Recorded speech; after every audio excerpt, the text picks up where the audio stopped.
Hello everyone and welcome back to the Horror Hut. Before you drift off, it would be a nice idea if you could leave a comment to let me know where you are listening from. Please don't forget to give the video a like and subscribe to the channel. Right, let's get comfy and relaxed, and let's begin. Story 1, Ghost in the Machine, Digital Doppelganger Emerges. I woke up to the faint hum of the refrigerator, the low drone threading through the apartment like a quiet reminder that nothing had changed overnight. I didn't check my phone first thing in the morning. Not unless I was running late or expecting a call. Today was Saturday, slow and unremarkable, the kind of day you let slip by without much fuss. I liked it that way. Quiet. Predictable. My life had been a series of small routines for the past few years. Work from home, order takeout on Tuesdays, call my mom on Sundays. Nothing flashy. Nothing to draw attention. I preferred it that way. But this morning, something felt off. I dragged myself out of bed, the wooden floor cold against my feet, and shuffled to the kitchen. Outside, a dog barked somewhere down the street, sharp and distant, breaking the early calm. I poured a mug of coffee, the bitter steam filling the cramped space between the chipped cabinets and the scratched countertop. I set the mug down and sat at the table, the chair scraping softly against the floor. I remembered the strange message from yesterday. At least, that's what I told myself. It was a glitch, maybe, or an accident. I had checked my social media accounts the night before and noticed something odd. A post I didn't write. A picture I didn't take. It was subtle, almost easy to miss if you weren't paying close attention. The kind of thing that slips by in the endless scroll of feeds and notifications. But it was there. The post was from my account, timestamped at 2:13 p.m., which was right in the middle of a meeting I had with my manager. I was sure of that because I'd been staring at the screen, answering questions, trying not to yawn. The photo was innocuous, a blurry shot of an empty street corner near my apartment. Nothing remarkable. No caption, no tags. Just the image. I stared at it for a long time, trying to convince myself it was a mistake. Maybe someone hacked the account. Maybe it was a scheduled post I'd forgotten about. But I don't use scheduling tools. I'm not that organized. And the timing? It didn't add up. I shrugged it off. Deleted the post. Changed my passwords again because, well, better safe than sorry. I told myself not to think about it too much. There were bigger things in the world. Now, as I sat sipping lukewarm coffee, my phone buzzed. A message. From my own number.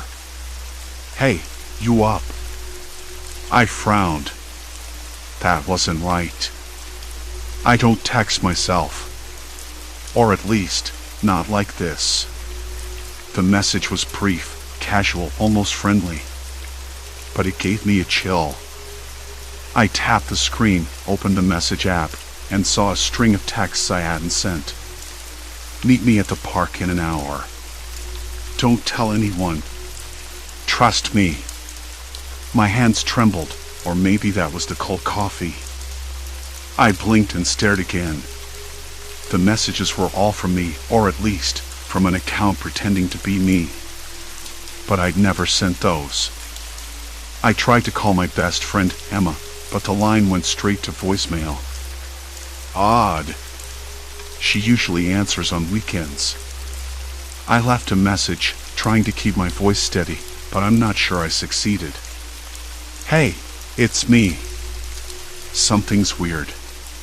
Can you call me back?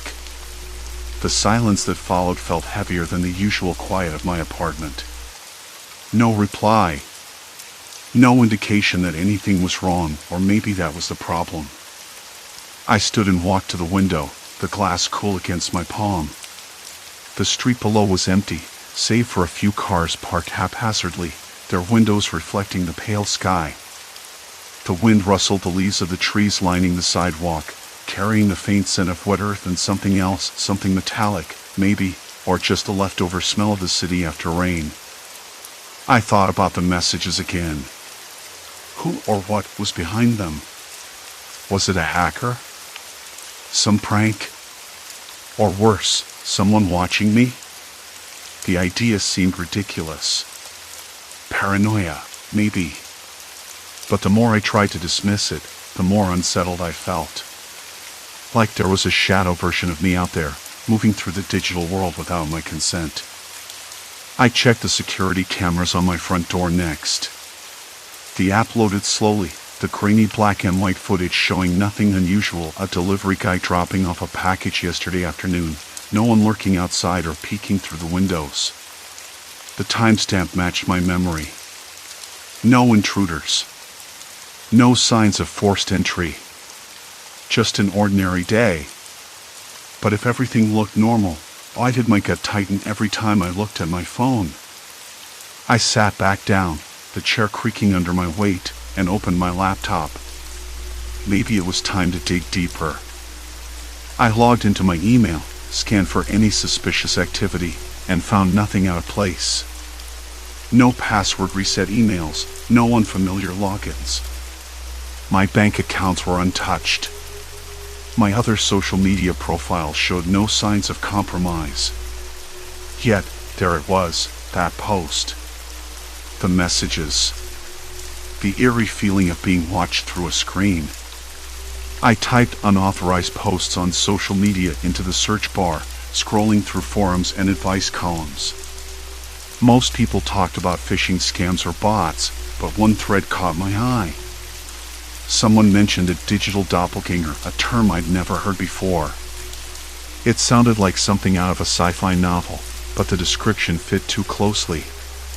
An account that mimics your online presence, posting and interacting without your knowledge.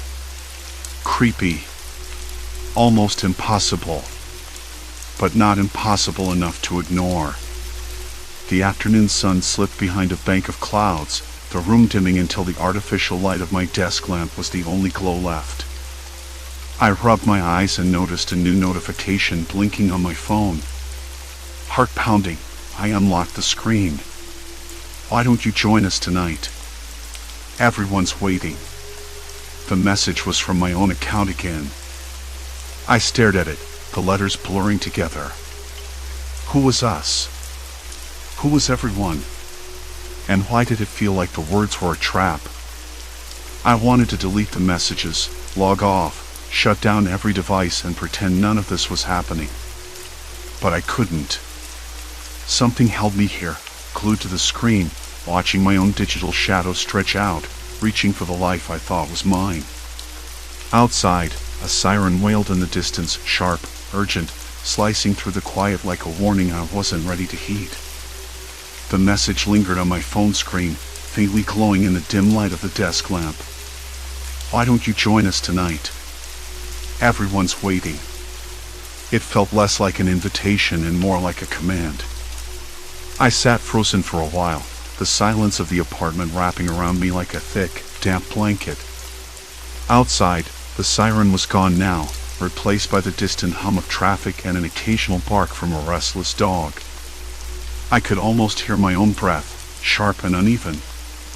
I locked the phone and set it down, but the unease didn't fade. I rubbed my hands together, feeling the rough calluses against my palms, a grounding texture amid the chaos in my head. Something was very wrong. The more I thought about it, the more absurd it sounded, the idea of someone, or something, controlling my online life without me. But the evidence was there. Clear, unsettling, and impossible to ignore. The clock ticked past midnight before I finally shut off the lamp and crawled into bed. Sleep was elusive. My thoughts ricocheted between disbelief and a gnawing fear that I was losing control over my own identity. I kept imagining those messages appearing on my screen, the shadow self-typing away when I wasn't looking. Morning came gray and heavy, a soft drizzle tapping against the window. I reached for my phone immediately, half expecting to find another message, but the screen was clear. Still, I didn't trust it. I needed answers. I couldn't just wait for this to happen again. I had to dig deeper.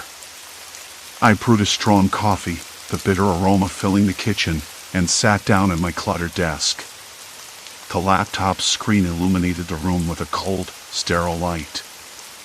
I opened a new browser window and typed in my name, curiosity driving my fingers faster than usual. Social media profiles, blog posts, photos, all the usual stuff. But then I noticed something odd. There was an account I hadn't seen before. It used my full name, the same profile picture I'd uploaded months ago, but the posts were different. More personal. More invasive. Messages that spoke directly to people I knew, sharing opinions I never voiced, photos taken from angles I didn't recognize. This account was active while I was offline, posting at times I was asleep or at work. I clicked through the feed with growing dread. The posts weren't just random. They seemed deliberate, tailored to provoke reactions or steer conversations. One message commented on a recent argument I had with a friend. Another shared a photo from a party I hadn't attended but had been invited to. It was like someone had been living my life in secret, shaping how others saw me. I leaned back, the chair creaking beneath me. My hands trembled slightly as I scrolled through the comments. Some friends had responded, confused or upset. One wrote, "Are you okay? This doesn't sound like you at all." Another posted a meme I would never share, mocking a cause I cared deeply about. That's when I realized the stakes weren't just digital. My relationships were at risk. If this continued, I could lose people who mattered.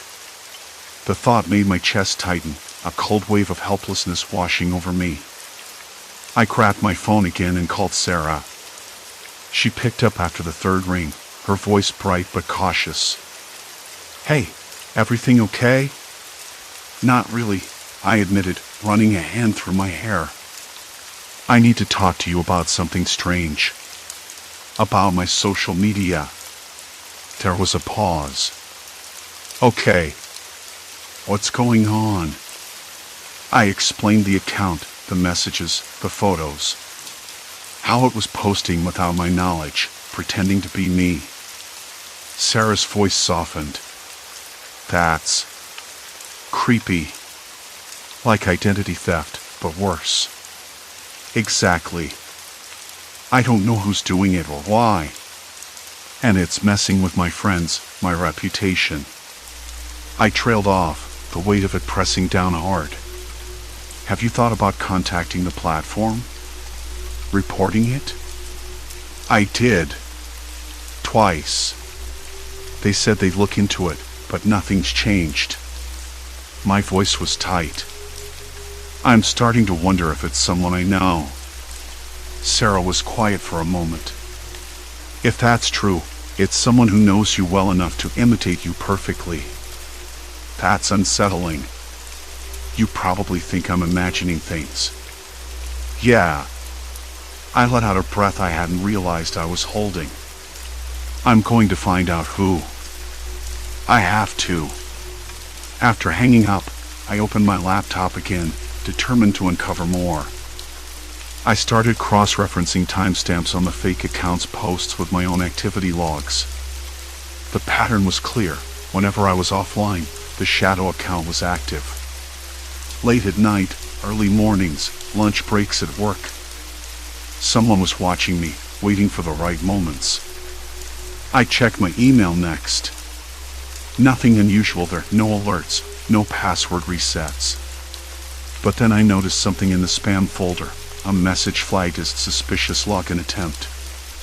The IP address was unfamiliar, originating from a location miles away from my usual spots. I copied it down, the numbers feeling like a cryptic clue. I decided to dig into IP tracking websites, trying to trace the source. It led me to a cafe not far from my apartment. A place I'd never been but now seemed ominously close. I felt a shiver run down my spine. Was whoever was behind this sitting somewhere nearby, watching me now? The thought made my skin crawl. That afternoon, I went to the cafe, pretending to be casual but every sense on high alert. The air inside smelled of burnt coffee and old wood, a dull murmur of conversation filling the space. I found a corner seat, pretending to read while watching the door. Minutes passed. No one approached me. No one seemed to watch me. Still, I felt exposed, like a character under a spotlight in a play I hadn't agreed to join. I ordered a tea, the warmth of the cup a small comfort against the cool draft sneaking through the cracked window. As I sipped, I pulled out my phone again, refreshing the shadow account's feed. New posts had appeared, more cryptic now, less coherent. One read, "You can't hide forever. We see everything." My stomach turned. Who was we? I didn't want to think about it, but the message felt like a warning, maybe even a threat. I left the cafe quickly, the sky outside darkening with the promise of rain. The streets were slick, the smell of wet asphalt filling my nostrils. My shoes splashed through shallow puddles as I hurried home, heart thudding in my chest. Back in my apartment, I shut the door and leaned against it, trying to steady my breathing. The shadows in the corners seemed deeper now, the silence louder. I wasn't just fighting for control of my online life anymore. It felt like something bigger, like a slow, tightening noose around my very sense of self. I sat down at my desk, the glow of the laptop screen harsh in the dark. There was more to uncover. More questions than answers. And somewhere out there, the shadow waited. I typed a quick message into a note app, reminding myself to contact an old friend who worked in cybersecurity. If anyone could help me untangle this, it was him. Then, without warning, my phone buzzed again. Another message from my own account popped up. "Come find us. Tonight. Don't keep us waiting." I stared at the screen, fingers frozen over the keyboard. My pulse hammered in my ears. I wanted to delete the message, to turn everything off and run. But I didn't. Because this wasn't just about a digital ghost anymore. It was about me. And I was running out of time. The room was colder than before. I didn't notice it at first, just the faint hum of the laptop, the uneven breathing of the fan, and the way the curtain shifted slightly, touched by the night's draft sneaking through the cracked window. My fingers hovered over the keyboard, reluctant, unsure. The screen glared back at me, unforgiving and bright in the dark. Another post had appeared on the shadow account. This time, the message was different, precise. "You're part of the system now. No exit." I blinked, the words burning into my vision. Part of the system? What system? Who were they? "We see everything," it had said earlier. I swallowed, mouth suddenly dry. The phrase echoed in my mind, twisting, folding, a slow trickle of dread pooling in my stomach. I closed the laptop without shutting it down, like I could just erase what had happened. Like it was something I could step away from. But the digital world wasn't a place you just walked out of. It was a trap, and I was caught somewhere in the middle. I paced the small apartment, the linoleum floor cold beneath my bare feet. The smell of rain lingered on my jacket, damp and sharp. The city outside was silent except for a distant dog barking, a low, mournful sound that made hairs rise on the back of my neck. I pressed my palm against the plaster wall, feeling its uneven texture, the roughness grounding me. Was this real? Was I still in control? I wanted to call someone. Anyone. But who could I trust? My friends would think I was losing it, and the police? What exactly would I tell them? Someone's taken over my online persona. They're posting in my name. They're watching me. Ridiculous. No, I was alone in this. That much was clear. I sat back down at the desk, pulling the laptop close again. This time, I opened the account settings, looking for any clues, anything that would tell me who was behind this. It wasn't just a hack profile or a prank, it felt deliberate, personal. The posts weren't random, they tracked me, referenced my routines, moments I hadn't even shared online. Like someone was living inside my life, wearing my identity like a second skin. A new message popped up mid-scroll. Look closer. You can't run from yourself. Cold sweat broke across my forehead as I stared at it. The phrase unsettled me, but not just because of the threat. It implied intimacy, knowledge. Someone who knew me, or at least thought they did. Then I noticed the photos. Blurry, graining images taken from angles that didn't belong to me, a street corner I passed on my way home, the reflection of my apartment building in a rain-slicked window, a snapshot of the sidewalk outside. Someone was following me. Watching me. My breath hitched. The room tilted slightly. Panic flashed sharp and bright. I shoved the chair back and stood, knocking over a mug. The clatter shattered the silence, but it didn't make me feel any safer. I needed to leave the apartment. But where? The thought of walking down those streets at night, alone, felt like stepping into a snare. And yet, staying here, the place that was supposed to be my refuge, felt worse. I grabbed my coat, keys, phone, trying to act fast before the creeping paralysis could take hold. I needed fresh air, a change of scenery, maybe even a face-to-face conversation with someone who could help. Or at least distract me. Outside, the rain had stopped, but the air was thick with dampness. The city smelled like wet concrete and exhaust fumes, a mix that felt both familiar and suffocating. I walked without direction, letting my feet carry me away from the suffocating silence of my apartment. After a few blocks, I ducked into an all-night diner. The fluorescent lights buzzed overhead, casting a pale glow on vinyl booths and chrome edges. The smell of coffee and fried eggs was surprisingly comforting. Late night, the waitress said, sliding a cup toward me without asking. I nodded, staring into the dark liquid. Yeah. Couldn't sleep. She watched me for a moment, then asked, "Everything okay?" I hesitated. How do you explain this? Someone's messing with me online. Using my name. Posting things I never wrote. Her eyebrows knit together. Sounds like trouble. It is. I realized I sounded breathless, disconnected. It's like they're controlling how people see me, even when I'm not around.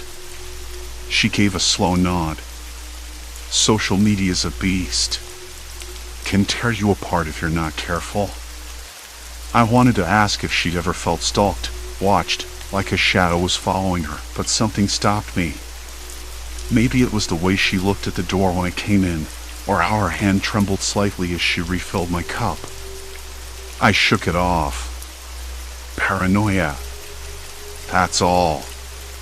Back out on the street, the city felt different. The streetlights flickered in the mist, and every passing figure glanced too long in my direction. Was it just me, or did the shadows seem alive? I pulled my collar tighter.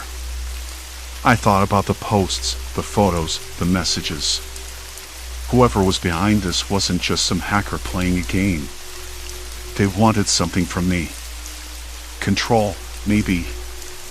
Or something worse, total erasure of who I was, replaced by this digital puppet they pulled strings on.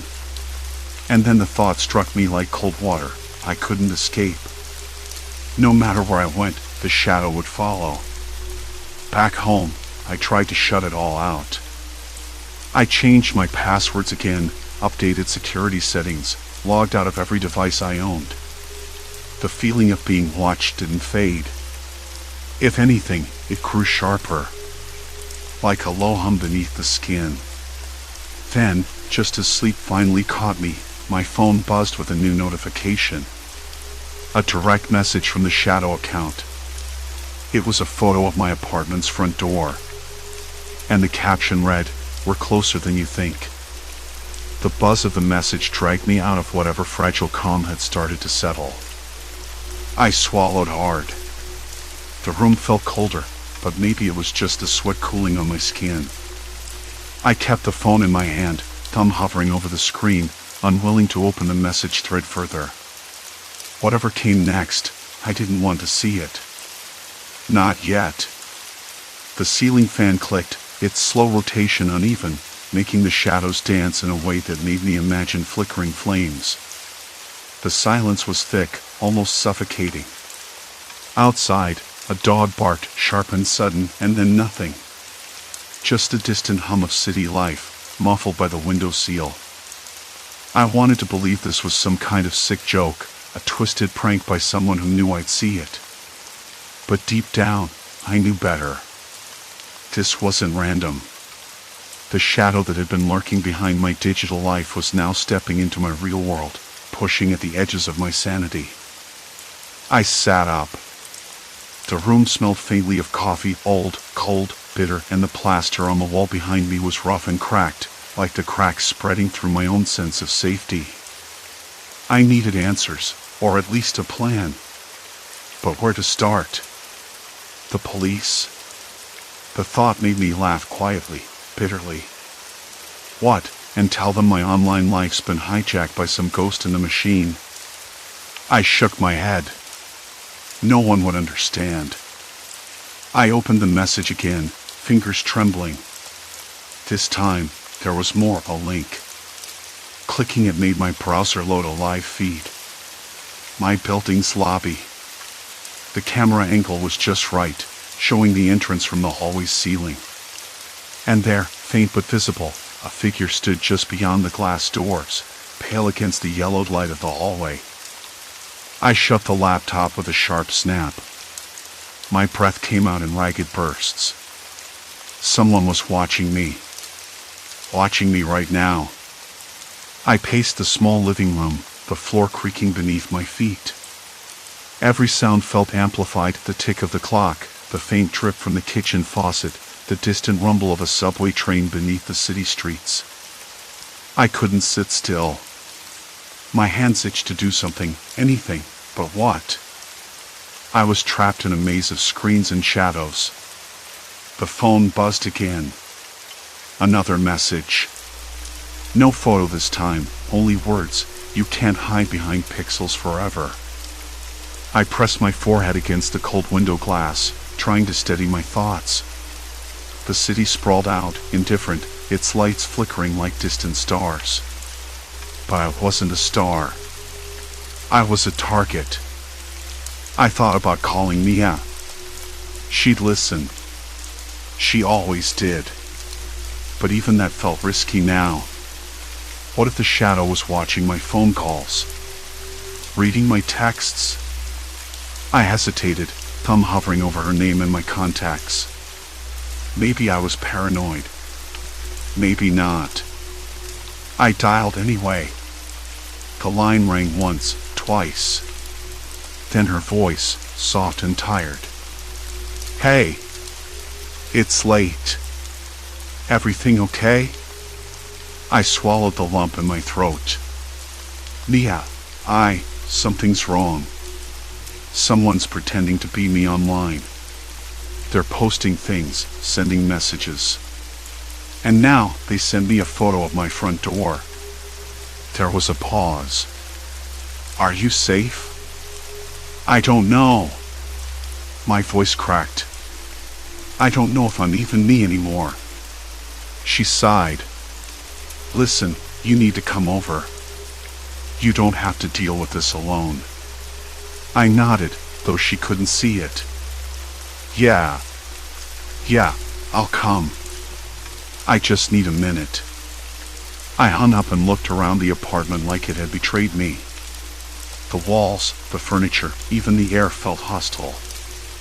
I grabbed my coat, the fabric rough against my skin, and slipped my phone into my pocket. The hallway was pitch black when I stepped outside, the building's dim emergency lights casting long, eerie shadows. The street was nearly empty. The mist from earlier had thickened, swallowing the street lamp's glow. I pulled my collar tighter, the cold biting at my neck. Every step felt heavier than the last, like the air itself was pressing down on me. I kept glancing back, though I knew it was foolish. No one was there. But the feeling of eyes unseen, relentless, clung to me like a second skin. At Leah's apartment, the door buzzed open before I could knock. She greeted me with a worried smile that didn't reach her eyes. "Come in. Tell me everything." Her place was warmer, smaller, cluttered with books and half-empty mugs. The air smelled faintly of lavender and something sharp, maybe lemon cleaner. I sank into the couch, the cushions sighing beneath me. She handed me a mug of tea, steam curling upward, and waited. I told her about the account, the photos, the messages.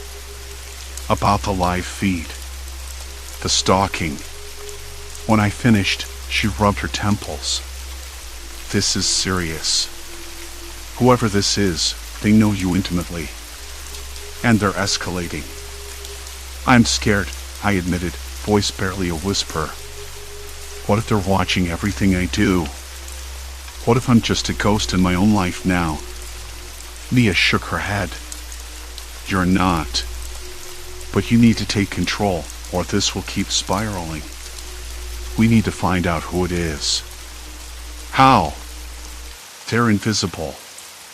Untraceable." She pulled out her laptop, fingers flying over the keys. "Not always. There are ways to dig deeper. I know some people." I watched the screen glow, the search for digital footprints unfolding like a map.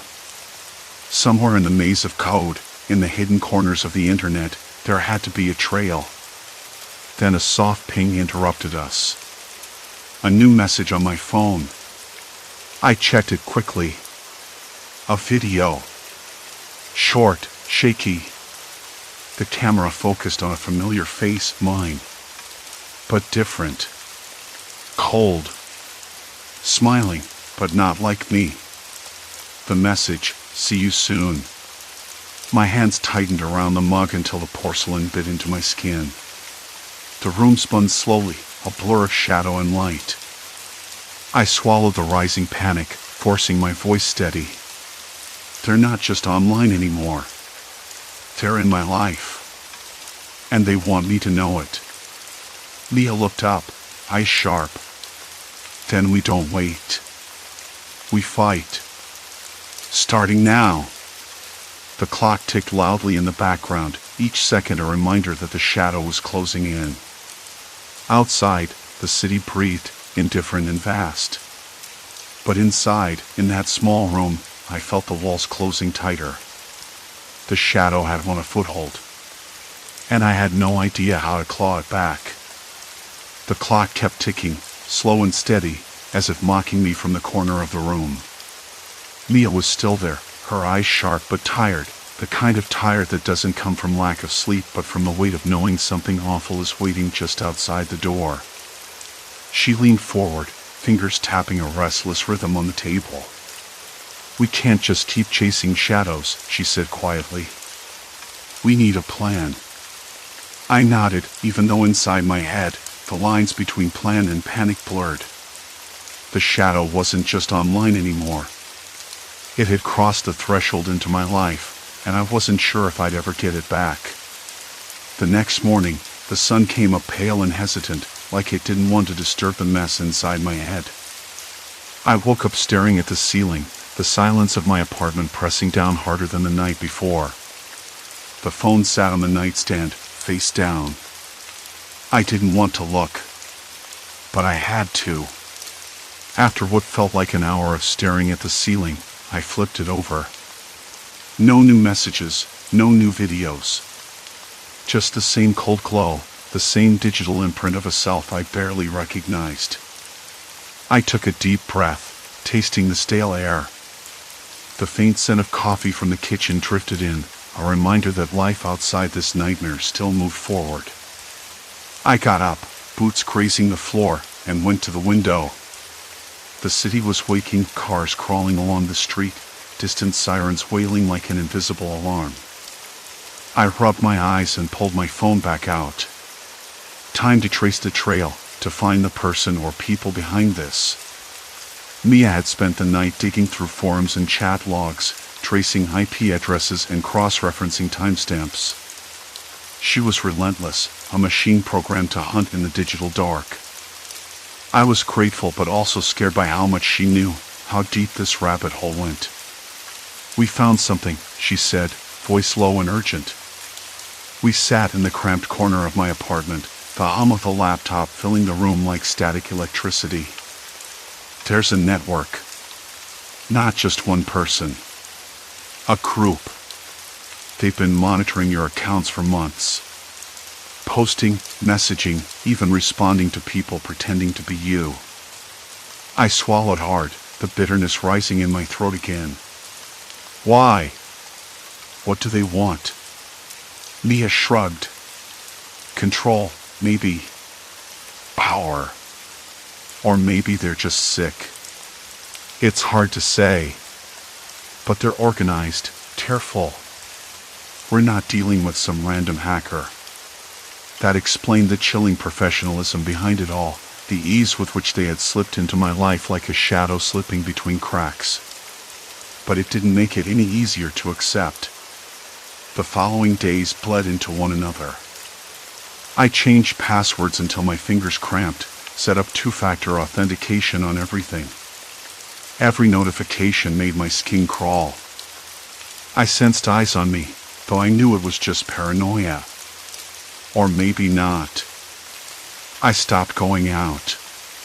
The streets felt too exposed, too vulnerable. Even the hum of the city, the distant barking of a dog, the rumble of a bus felt like a soundtrack to some unseen observer. I lived in fragments, checking messages, deleting posts, trying to reclaim breadcrumbs of my identity. Mia was my anchor. She came by every day, bringing coffee and updates, sitting with me while I stared blankly at the screen. Her presence was steady, a constant in the chaos. One afternoon, she looked up from her laptop, eyes tired but resolute. "I think we can shut them down. But it's going to take time. We need to be patient." I wanted to believe her. I needed to believe her. Weeks passed. The digital storm calmed, the fake posts slowed and then stopped altogether. I began tentatively stepping back outside, the sun feeling strangely harsh on my skin after so long inside. But the fear didn't vanish. It lingered like a shadow behind every moment of peace.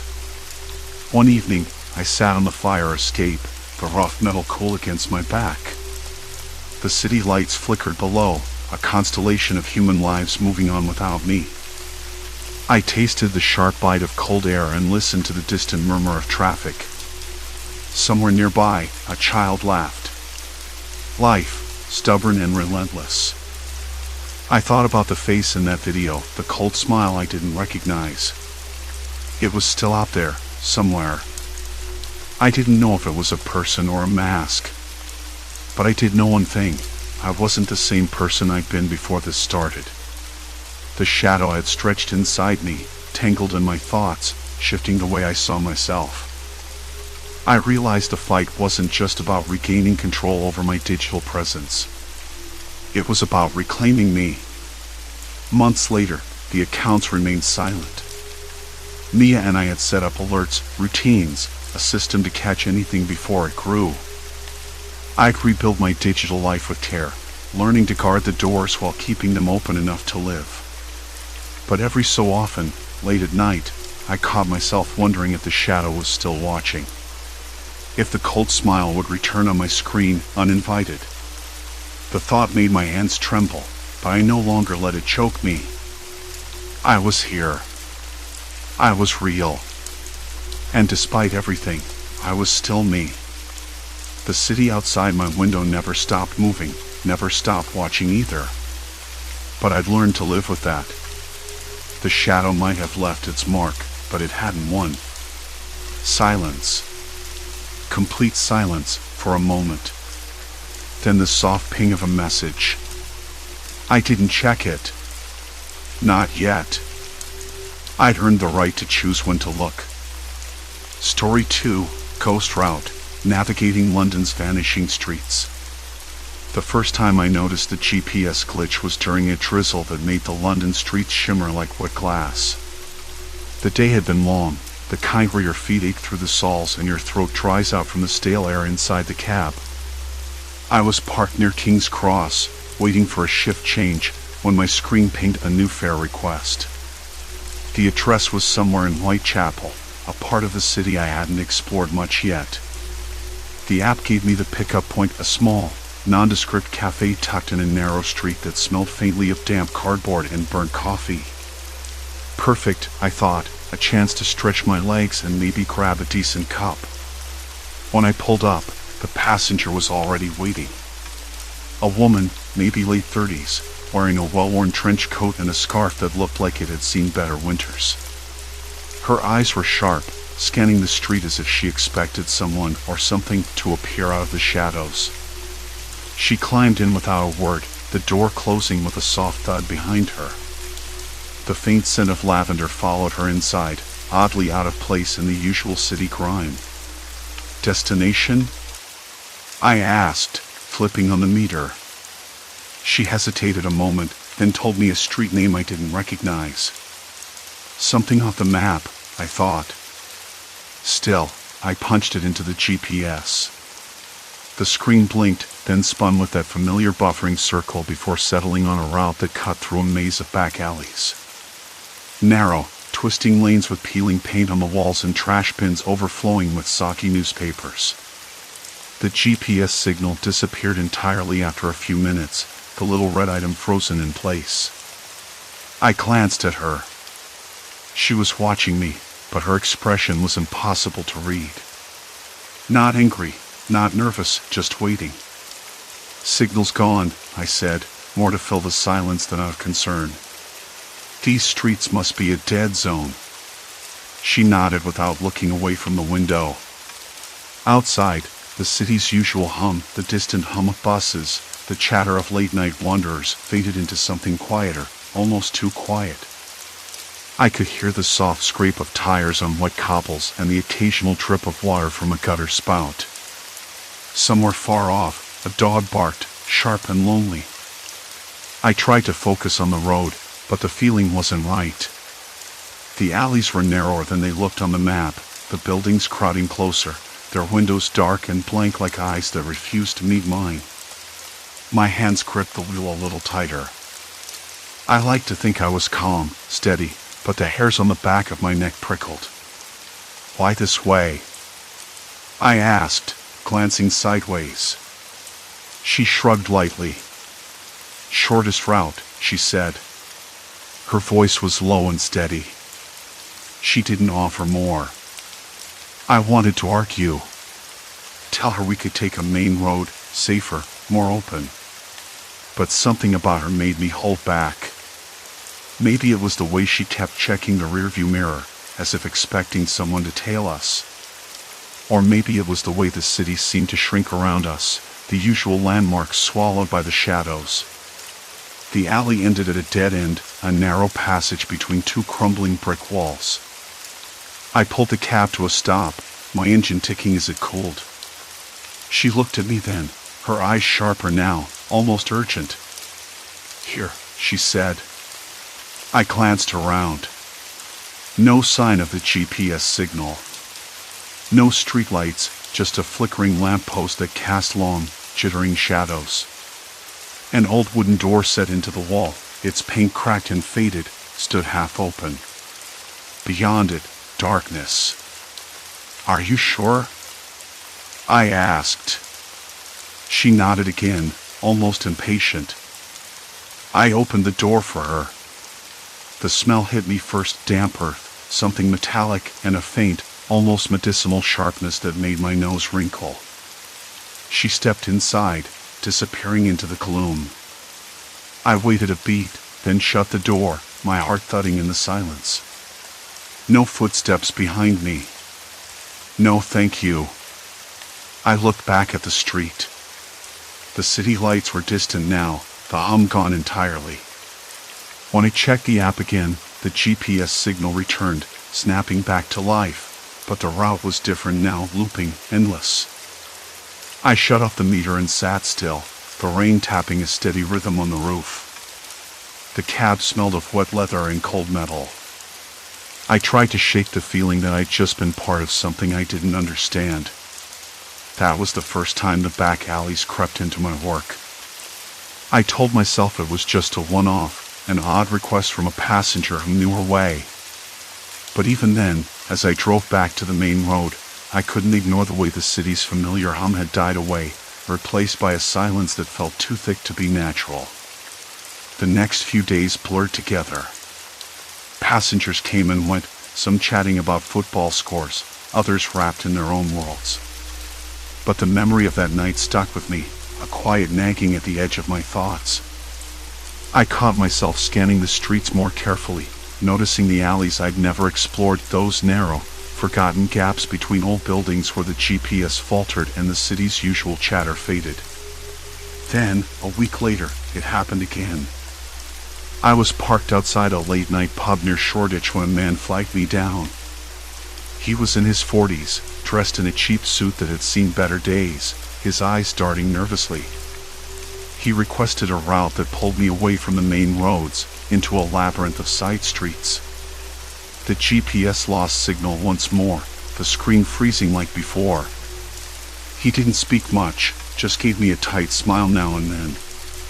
When we reached a dead end, a narrow alley lined with shuttered shops, he turned to me and said quietly, "You're new here, aren't you?" I nodded, unsure where the conversation was going. "Watch those routes," he said, voice low. "Some places aren't on the map for a reason." Then he was gone, slipping into the shadows before I could ask what he meant. That's when the city started feeling less like home and more like a place with hidden corners I wasn't meant to see. I kept thinking about those alleys, forgotten by most, alive with a silence that wasn't peaceful. It was something else entirely.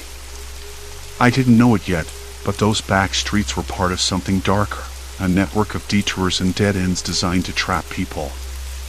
Not with threats or violence, but with silence, with disappearance. The kind of thing that gnaws at you in the quiet moments, when the city's noise turns off and you're left alone with your own thoughts and the shadows just beyond the streetlight's reach. I kept driving. Because what else could I do? But every time the GPS blinked out and the usual hum faded, my hands trembled just a little. And I couldn't stop wondering who was really calling the shots in those forgotten alleys. The next morning, I woke up with a dull ache behind my eyes, like the city itself had settled in overnight and refused to let me shake it off. The memory of the man's words, "Some places aren't on the map for a reason," kept crawling through my mind, uninvited and insistent. I lay there staring at the cracked ceiling of my flat, the city's distant murmur slipping through the thin walls. It was quieter than usual. Almost too quiet. I poured a cup of black tea, the bitter warmth grounding me slightly. The kettle's whistle cut through the silence, sharp and ordinary, and for a moment I clung to that normality. But it didn't last. The image of those alleys, their cracked pavement, the way the streetlights flickered and died, was already pulling me back. I rubbed my temples, hoping I wasn't losing my mind, but there was a nagging certainty that something was wrong. Driving felt different now. The cab's engine hummed beneath me, but the usual comfort I found in the predictable rhythm of passengers and routes was gone. I started paying attention to the requests that came through, the destinations, the detours, the strange insistence on taking roads that made my GPS give up entirely.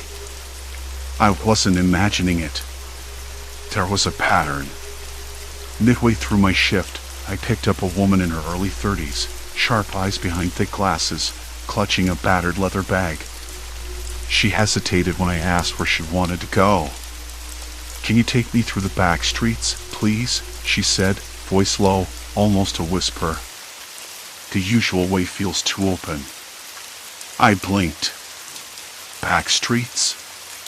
Like where? She glanced around nervously, then leaned closer. There's this alley off Brick Lane. GPS loses signal there, and there's never anyone around. But it's the fastest route to my place. I swallowed hard. That alley was one I'd avoided since the night before. I nodded slowly. All right. But if you see anything odd, just tell me, yeah? She offered a tight smile and settled back, eyes fixed on the window. Crazy, right? The city blurred past, shops shuttered early, the smell of damp brick and fried onions from a nearby food stall. Then, as we turned into the alley, the familiar hum of traffic faded, swallowed by the thick silence. The GPS screen blinked off, and the cab's interior lights cast long shadows. She tensed. It's always like this. Dead quiet. Her fingers gripped the bag strap so tightly her knuckles whitened. The alley stretched ahead, narrow and littered with crumpled flyers and damp leaves. I could hear my tires crunching over broken glass and cracked cobblestones. The air smelled stale, like the alley hadn't seen fresh breath in years. Then I noticed the faint sound, a soft shuffle, barely audible, like footsteps but not quite. I glanced in the rearview mirror. Nothing.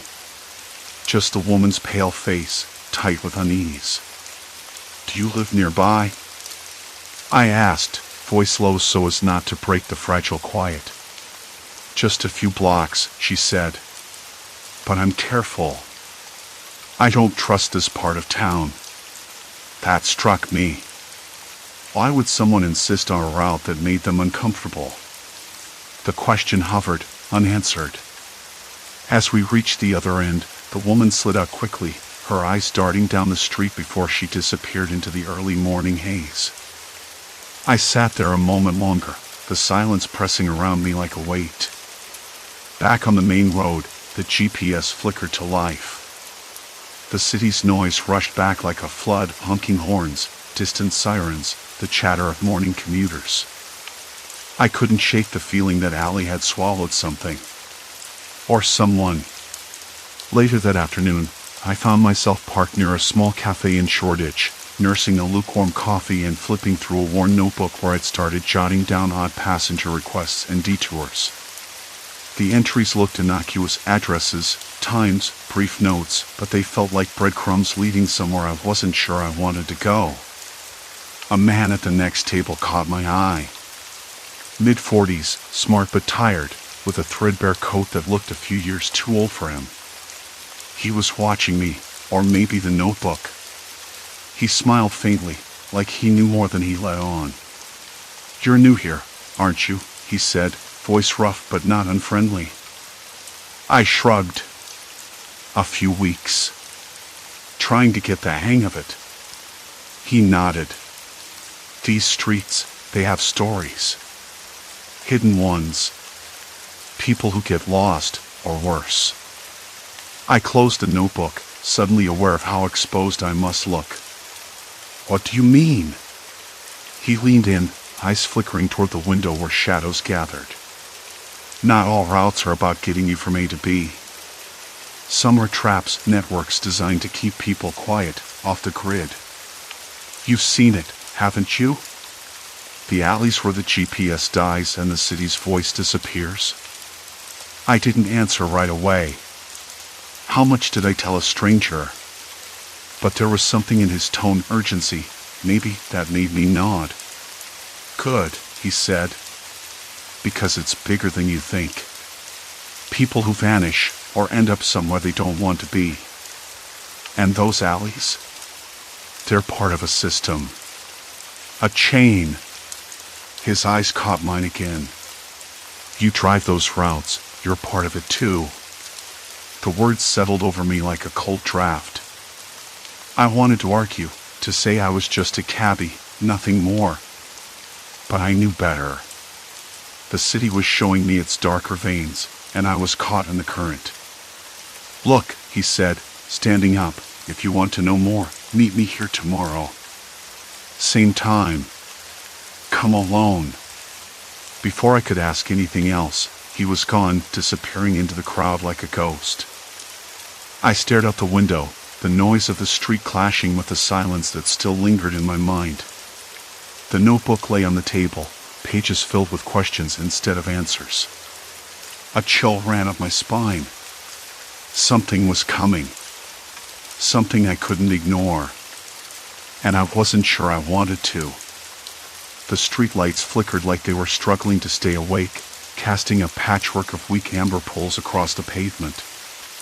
I blinked, trying to shake off the cold that had settled in my bones. The city outside felt different now, less familiar, more fractured. Like I'd been shown a crack in the whole thing, and everything was about to fall through it. I reached into my jacket pocket and pulled out the notebook, the corners worn and pages smudged. I flipped through it slowly, the scribbled notes and hastily drawn maps reminding me of all the little things I'd been piecing together. Forgotten alleys. Ghost routes. People who disappeared. The man's voice echoed again. It's bigger than you think. Bigger than me. Bigger than the black cab I just started driving. Bigger than any of the passengers who'd sat quietly in my back seat, their eyes avoiding the rearview mirror. I sighed and looked up just in time to see the last of the crowd's movement on the street. The man had melted into the city, just as he promised. Same time tomorrow. Alone. I had been thinking about turning around, driving home, pretending none of this was real. But the moment passed. I couldn't. Not now. The next morning, the city was draped in a persistent drizzle, the kind that seeps into your clothes and makes you feel damp all day. I sat in the cab, engine off, parked just around the corner from where we'd met. The notebook lay open on the passenger seat, a small paperclip marking the page with a list of street names and cryptic notes I jotted down. I checked my phone. No messages. No missed calls. Just the usual stream of notifications I barely glanced at anymore. I wasn't sure if I wanted to meet him, but I needed to. I needed to know. The pieces swirling in my head were no longer just curiosities. They were questions that gnawed at me in the quiet moments between fares. When the man appeared again, same dark coat, same hurried pace, I felt my throat go dry. He didn't say hello. No pleasantries. Just a quick nod. Glad you came, he said, voice low and urgent. I nodded, trying to swallow the lump forming in my chest. What is this? What do you want from me? He glanced around, as if the walls themselves might be listening. You've seen the routes. The alleys. The places GPS can't reach. They're not accidents. They're deliberate. Designed. Designed for what?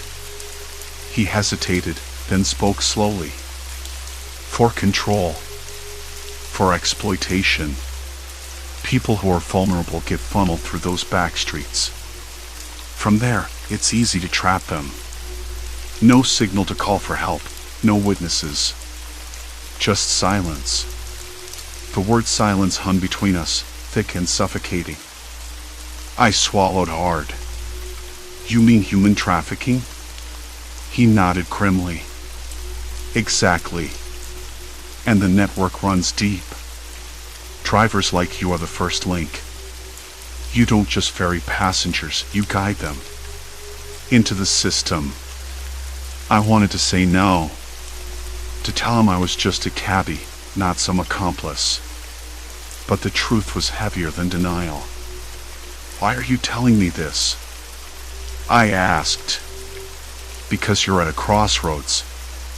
You can walk away, but walking away isn't easy once you know. They watch. They test. They need drivers who won't ask questions but also won't get too deep. He lowered his voice. You're already too deep. His words hit me like a punch. I gripped the steering wheel so hard my knuckles whitened. He leaned in closer. There's no going back. Not really. I glanced down at the notebook again. The routes I'd followed, the faces I'd seen, the silence that followed their farewells. But I don't want to be part of this, I said quietly. None of us do, he said. But sometimes the city chooses for you. A car passed by, tires splashing shallow puddles onto the curb. The smell of wet concrete mixed with distant exhaust fumes. The noise of the city was there, but it felt muted, like I was hearing it through a thick curtain. He pulled a small folded piece of paper from his pocket and handed it to me. This has names, addresses, places you'll hear about soon if you keep driving your usual routes. I unfolded it carefully. The names were unfamiliar, but the addresses matched some of the alleys I'd been avoiding. The kind of places where the streetlights were broken and the pavement gave way to dirt and shadows. Why give me this? I asked. Because there's still a chance to warn them. To disrupt the chain somewhere. He paused. But you'll have to be careful. If the wrong people find out you're asking questions, you'll become part of the problem in a very different way. I looked up, meeting his eyes. They were tired. Maybe even a little scared. Do you have a plan? I asked. He shook his head. Not yet. I'm waiting on someone. Someone who knows more than I do. The rain started again, softer this time, tapping against the cab's roof. I closed the door and locked it, the cold metal under my fingers grounding me. As he walked away, disappearing into the damp gray morning, I felt a shift beneath my feet. The ground wasn't solid anymore. Later that day, I tried to shake off the weight pressing down on my chest. I drove through familiar streets, the radio murmuring soft jazz, but my mind kept drifting back to the paper in my pocket. I stopped at a small cafe on a side street, the kind of place where the smell of fresh coffee mingled with the faint scent of old books and worn leather chairs. I sat by the window, watching passers-by hurrying along, faces obscured by umbrellas and scarves. I pulled the list out again and started to cross off names as I searched online. Social media profiles, news articles, missing persons reports. The faces looked tired, scared, hopeful. Some had disappeared without a trace. The more I looked, the heavier it got.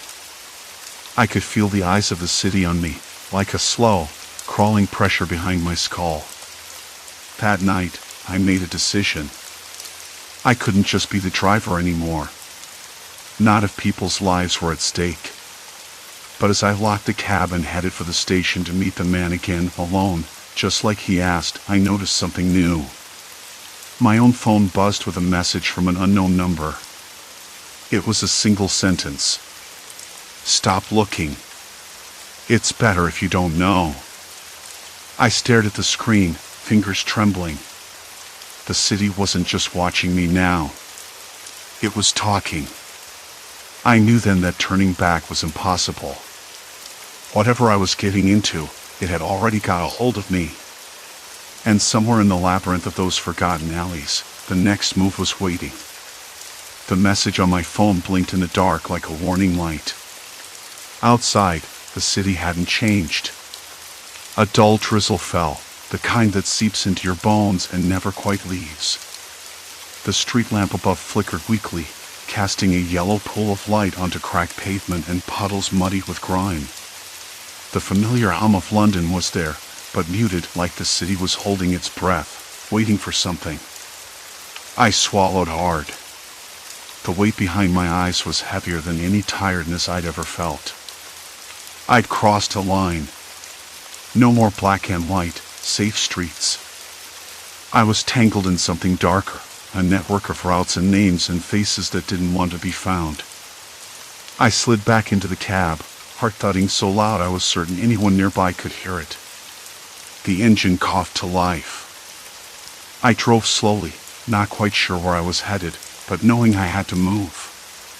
The GPS signal had disappeared again, just like before, as soon as I veered off the main road. That creeping silence, the absence of the city's usual noise, wrapped around me like a shroud. I pulled onto a narrow alley, one I'd never dared to enter before. The walls on either side rose unevenly, coated in peeling paint and graffiti that looked like the desperate scrawl of someone who'd given up. The air smelled of damp plaster and something sour, like old rubbish left to rot under the rain. I glanced in the rearview mirror. No passengers. But the phone buzzed again. Another unknown number. No words this time. Just a picture. It was a grainy photo of a girl, sitting on a bench, looking over her shoulder. Her eyes were wide, the kind of wide that didn't come from surprise but from fear. I recognized her. From the list. Clara Jennings. Missing for nearly 3 weeks. I swallowed, fingers tightening on the steering wheel. I'd read about her, seen her face on posters tacked to lamp posts and shop windows. She wasn't just a name anymore. She was real. And she was close. The alley twisted deeper, the walls narrowing until I could barely open my door. The rain had stopped, but the air was thick and still.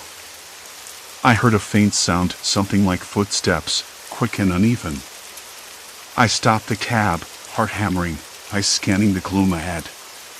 "Hello?" I called out, voice brittle.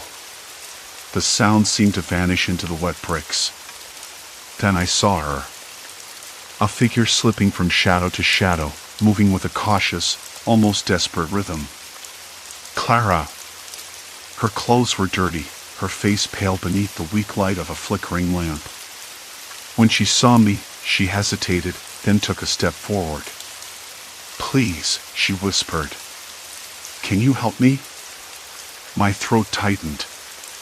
I wanted to say yes, of course, but my voice stuck somewhere behind a wall of disbelief and fear. "How did you get here? What happened?" She glanced over her shoulder, eyes wide again. "They're watching. They said they'd come back if I left. I don't know where to go." The hairs on my neck rose. The city, the alleys, the messages, they weren't random. This was a trap. A slow, suffocating net designed to catch anyone who got too close. Clara was caught in it, and if I stayed here, I was next. I unlocked the cab door. "Get in," I said, voice rough. She slid inside, shivering, and I pulled away from the curb. The GPS was dead. The radio crackled with static. The city's hum was gone again, replaced by the sound of rain dripping off the cab's roof and Clara's uneven breathing. I tried to focus on the road, but my mind raced. Who were they? What kind of people could corral someone like Clara into this labyrinth of shadows? And why? Her story came out in fits and starts, fragments of fear and confusion. She'd been working a late shift at a cafe near the East End, then someone offered her a ride home. A man with a kind face, but something in his eyes didn't sit right. He didn't speak much, just drove through streets she didn't know, alleys that weren't on the map. He said it was safer, she murmured. That the usual roads were dangerous at night. I bit my lip. Lies. All of it. As we drove, the fog thickened, swallowing the streetlights and turning the world into a blur of white and gray. The cab's headlights barely pierced the gloom. I kept glancing at Clara, who stared out the window with a vacant expression, as if the city outside wasn't real. Suddenly, the cab jolted. Tires skidding on wet cobblestones. The engine stuttered, then died. I cursed under my breath and pounded the steering wheel. The lights flickered off. Total blackout. Silence. Complete silence. I reached for the door handle, but it was locked. So was the passenger side. The windows wouldn't budge. Panic clawed up my spine like ice. "Stay calm," I said, more to myself than to Clara. Her eyes met mine wide, helpless. Then I heard it. Footsteps. Slow, deliberate, echoing off the brick walls. Coming closer. I turned the cab's interior light on, its weak glow casting long shadows. The footsteps stopped just outside the door. A voice, low and measured. "You shouldn't be here." I swallowed hard, trying to steady my trembling hands. "Who are you? What do you want?" Silence. Then a faint tap on the window. I flinched, heart hammering in my chest. "Why are you helping her?" the voice asked, cold and sharp. Because this isn't right," I said, my voice cracking. "People are disappearing." The door rattled lightly, as if someone had a hand on the handle, testing it. "Some things are better left forgotten," the voice said. "You're in over your head." I glanced at Clara, who was silent, eyes fixed on the shadow beyond the glass. Then the footsteps retreated, fading into the night. I sat back, hands slick with sweat. The engine roared back to life, and I wasted no time pulling out of the alley. The GPS flickered weakly, then came back. The city's hum returned, distant but insistent. Clara exhaled shakily. "Thank you," she whispered. But I knew it wasn't over. Not by a long shot. As we drove away, I couldn't shake the feeling that we'd been marked, both of us. The city's forgotten corners had eyes. And they were watching. I glanced at her again, the rain tracing lines down the window beside her face. The girl who had vanished and returned, caught in a web I barely understood. I'd crossed a line, and there was no turning back. The rain had eased to a drizzle by the time I pulled up outside Clara's flat in Camden. "You okay?" I asked, though I wasn't sure what I meant. Okay wasn't the word for any of this. Not after the night we'd just been through. Not after the alleys and the silence and the door rattling like it was alive. She shook her head, voice barely above a whisper. "I don't know. I thought I was gone for good."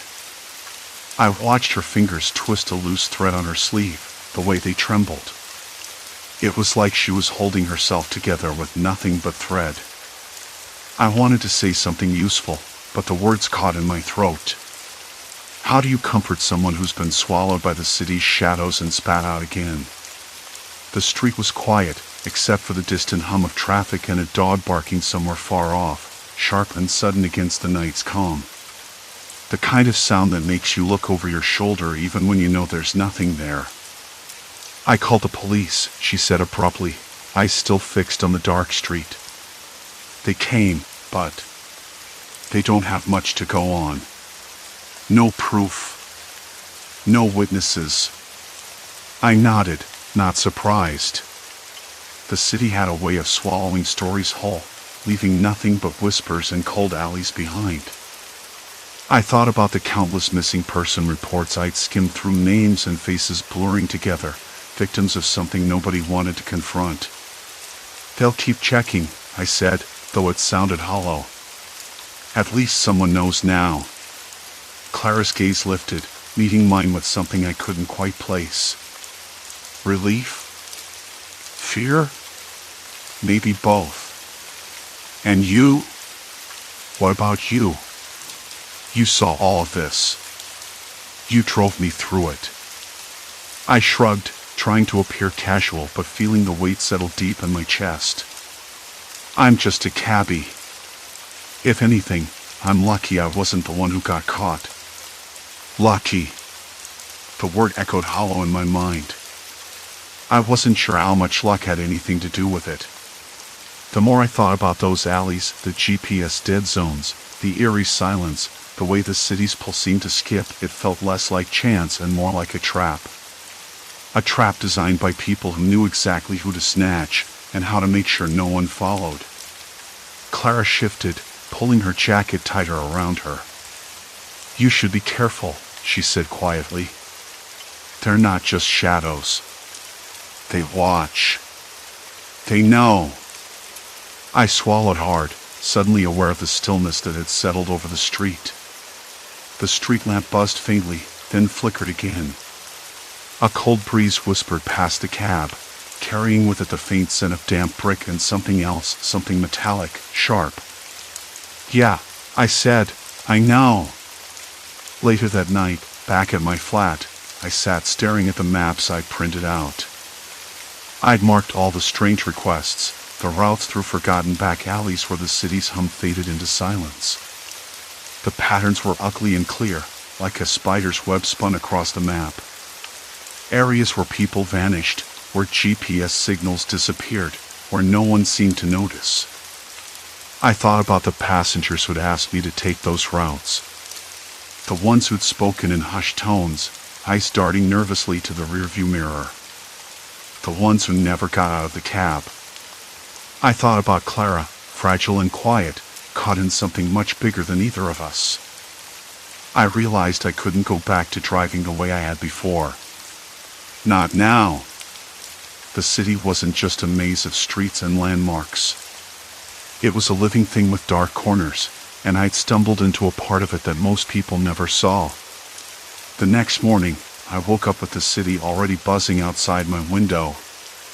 The usual cacophony of honking horns, shouting market sellers, and the distant rumble of the tube felt different. Heavier, somehow. Like every sound carried an undercurrent of warning. I called Clara. She answered on the second ring, her voice still fragile but steadier than the night before. "I'm thinking about what you said," I told her. "About them watching." There was a pause, then a sigh. "It's the truth. I'm trying not to live in fear, but it's hard." We agreed to meet that afternoon at a cafe not far from King's Cross. Somewhere busy. Somewhere public.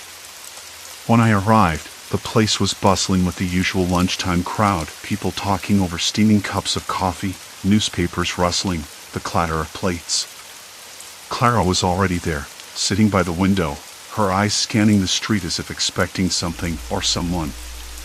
We talked for hours. About what we'd seen, what we suspected, and what we could do. About the network of people exploiting vulnerable travelers, using fear and silence as their tools. About the missing. The forgotten. She told me things I hadn't dared to ask, and I shared what I knew from the routes, the passengers, the dead zones on the map. Neither of us had solutions. Only questions. But there was a shift in me that afternoon, a hardening beneath the exhaustion. I couldn't unsee what I'd seen. I couldn't unhear the door rattling or forget the way the city's pulse had stopped in those alleys. I wasn't just a driver anymore. I was part of something messier, something darker. The weeks that followed were a blur of restless nights and cautious days. I refused fares that took me into the dead zones, rerouted those who asked for the forgotten alleys, and kept my eyes open, always open. Sometimes, when the city's noise dimmed in those moments before dawn, I'd catch myself listening for the footsteps behind me, for the shadowed figures who'd warned me to stay away.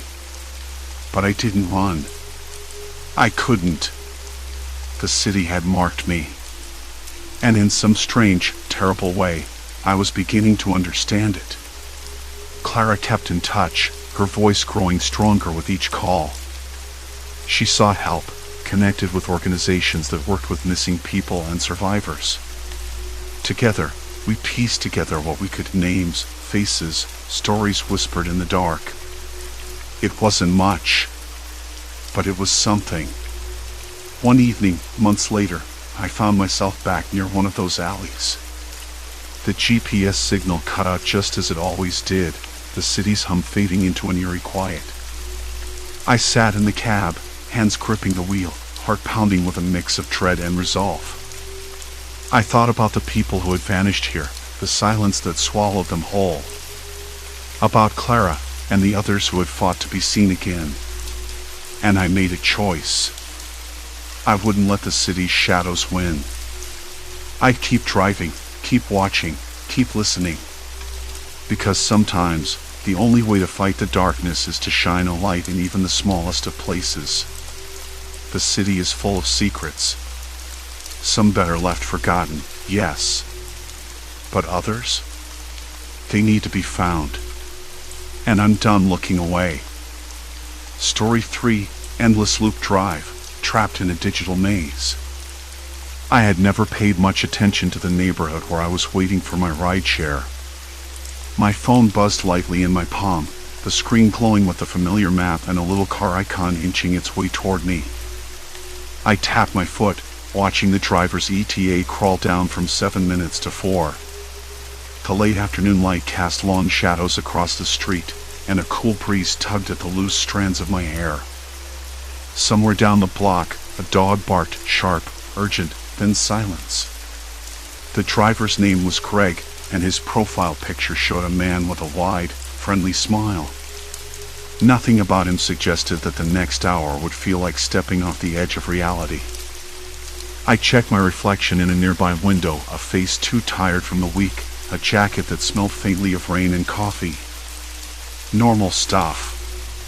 When the notification finally popped up, "Your driver has arrived," I stepped out onto the curb. The street was quiet, the kind of quiet that sets your teeth on edge if you notice it too much. A small chill ran down my spine, but I chalked it up to the sudden drop in temperature. The car was a silver sedan, clean but not new. The windows were tinted just enough to blur the driver's features.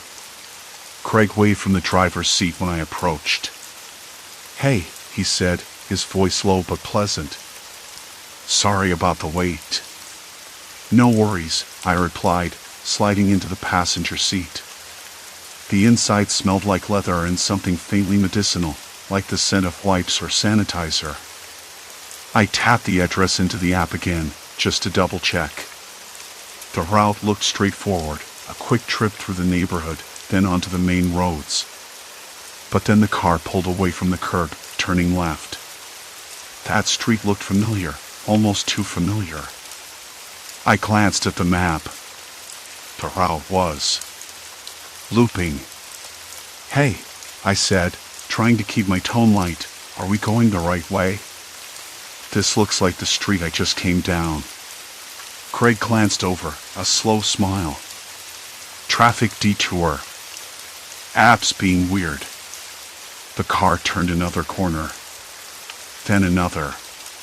The same cracked sidewalks, the same leaning houses, the same dead-end signs tucked behind overgrown bushes. I stared out the window, trying to catch a landmark that would tell me we were moving forward. But the scenery repeated itself, like a scratched CD stuck on a loop. "Okay," I said, gripping the edge of the seat. "What's going on? This can't be right." Craig shrugged, eyes on the road. "Probably a glitch. The app's been glitchy all day." I pulled out my phone, refreshing the map. The little blue dot marking my location stayed stubbornly in the same place, circling the same streets. The car icon spun in a tight loop, as if caught in some invisible orbit. "Try restarting your app," Craig suggested, but his voice didn't carry the usual confidence. I did. Twice. Then thrice. The map flickered, then snapped back to the same loop. I scrolled through the rideshare app's help section, but the pages loaded slowly, some error messages popping up. "Anything on your social apps?" "Maybe someone else is talking about it," I asked, hoping for a clue. Craig shook his head. "Not that I've seen." Weird, right? I pulled up Twitter, Instagram, even local forums. Nothing. No mention of outages or glitches. No complaints about stuck rides or missing drivers. "Hey," I said, voice lowering. "Does your license plate show up on the app?" Maybe I can send you a message through the app. Craig frowned. I don't know. Let me check. He tapped his phone a few times, then froze. It's not here. I'm not listed. I blinked at him, trying to process. What do you mean? Like, my profile's gone. No rating, no reviews. The app's acting like I don't exist. I bit my lip. The car slowed at the next intersection. The streetlights were flickering, casting long, uncertain pools of light onto the cracked pavement. A cold draft brushed in through the open window. I reached for my phone again, trying to see if I could find Craig on any social media, or even a driver's registry. Nothing. No profile anywhere. The image of the friendly man smiling in the app was gone. Something tightened in my chest. The houses around us looked even more deserted now. No cars parked outside, no signs of life. A distant humming noise, maybe a generator, or an old air conditioner struggling to keep up. Where exactly are we?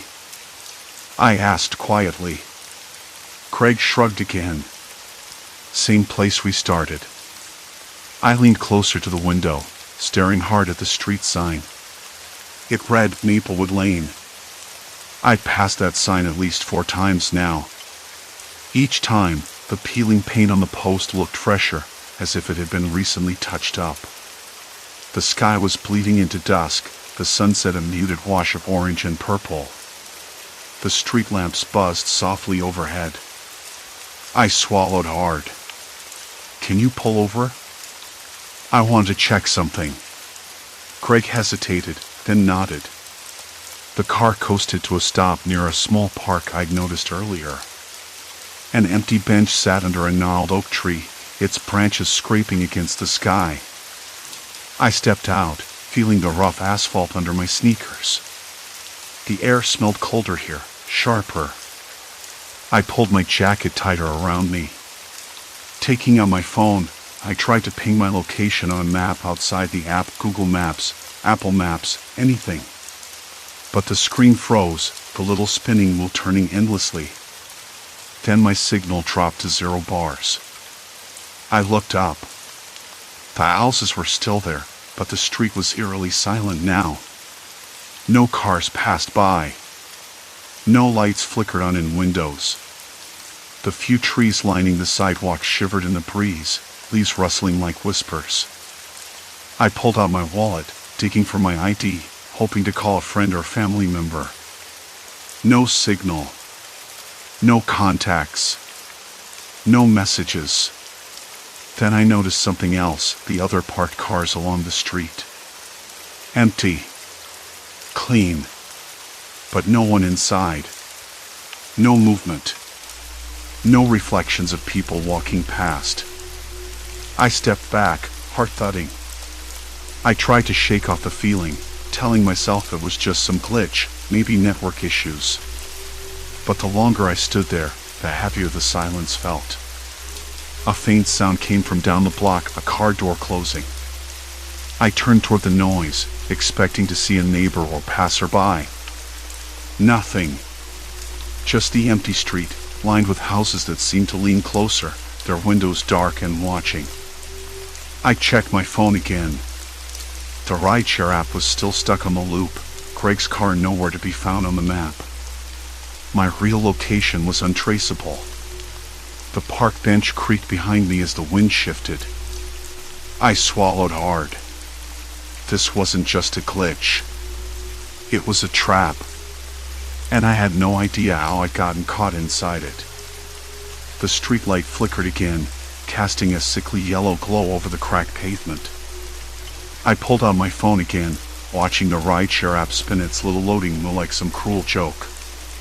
Craig, the driver, had vanished. No location on the map, no recent activity, nothing. I tapped the screen until the battery warning flashed. 42%.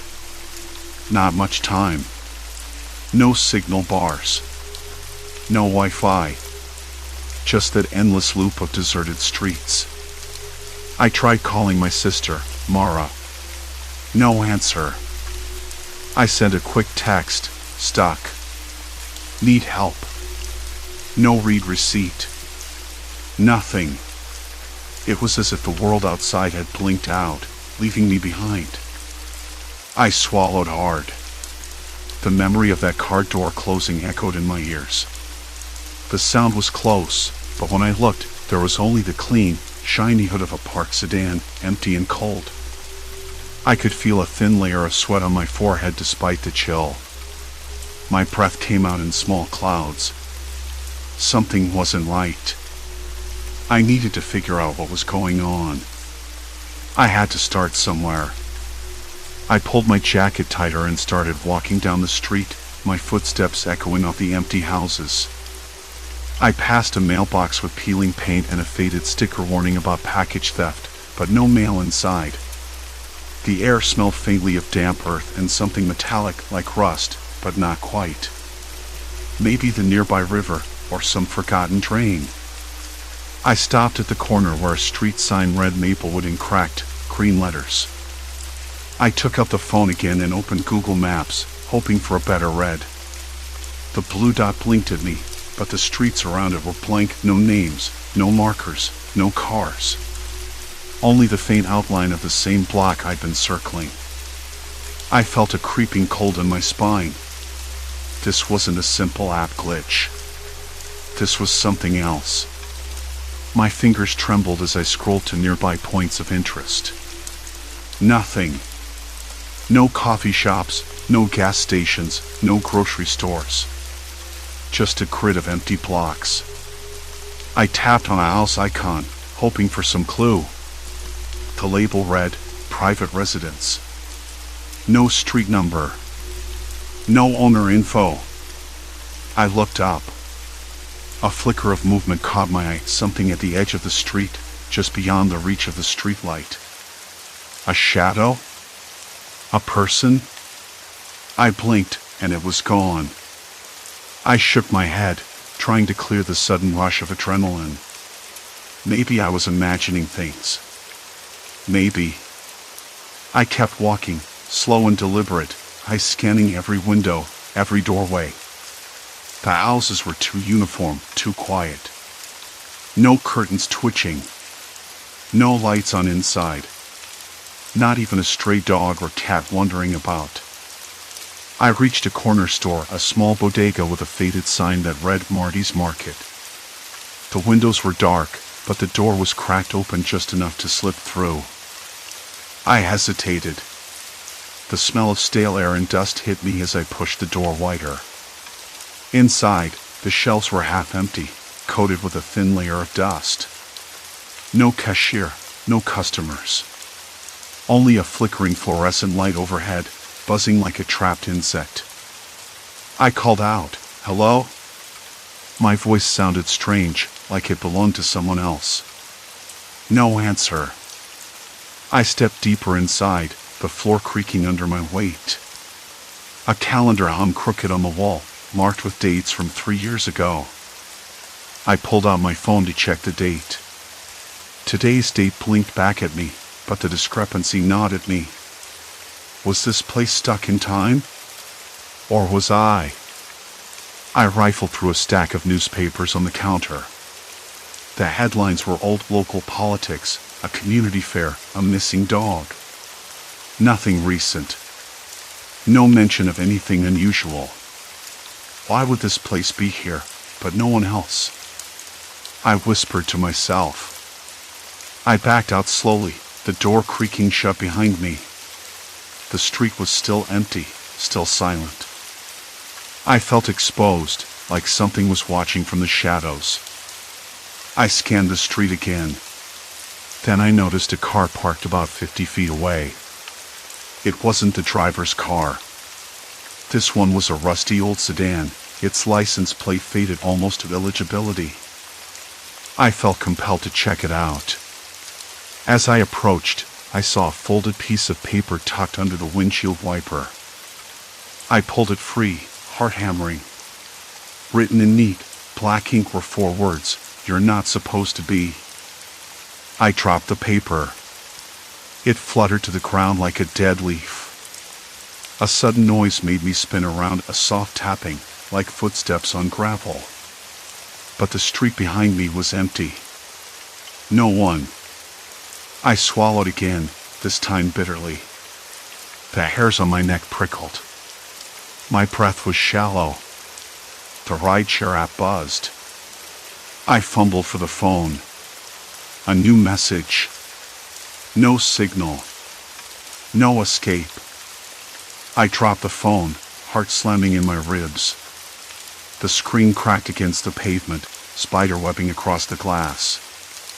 I wanted to scream, to run, but my legs felt like lead. A car engine rumbled in the distance, low and slow, like a predator circling its prey. But the street was still empty. I backed away, eyes starting to every shadow, every corner. This wasn't just some app glitch anymore. It was a warning.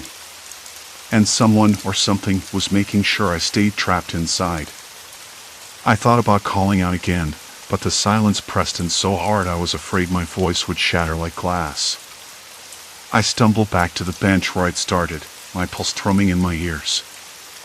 I sat down heavily, the rough wood digging into my palms. I tried to think, to plan. But the words on that note echoed in my mind.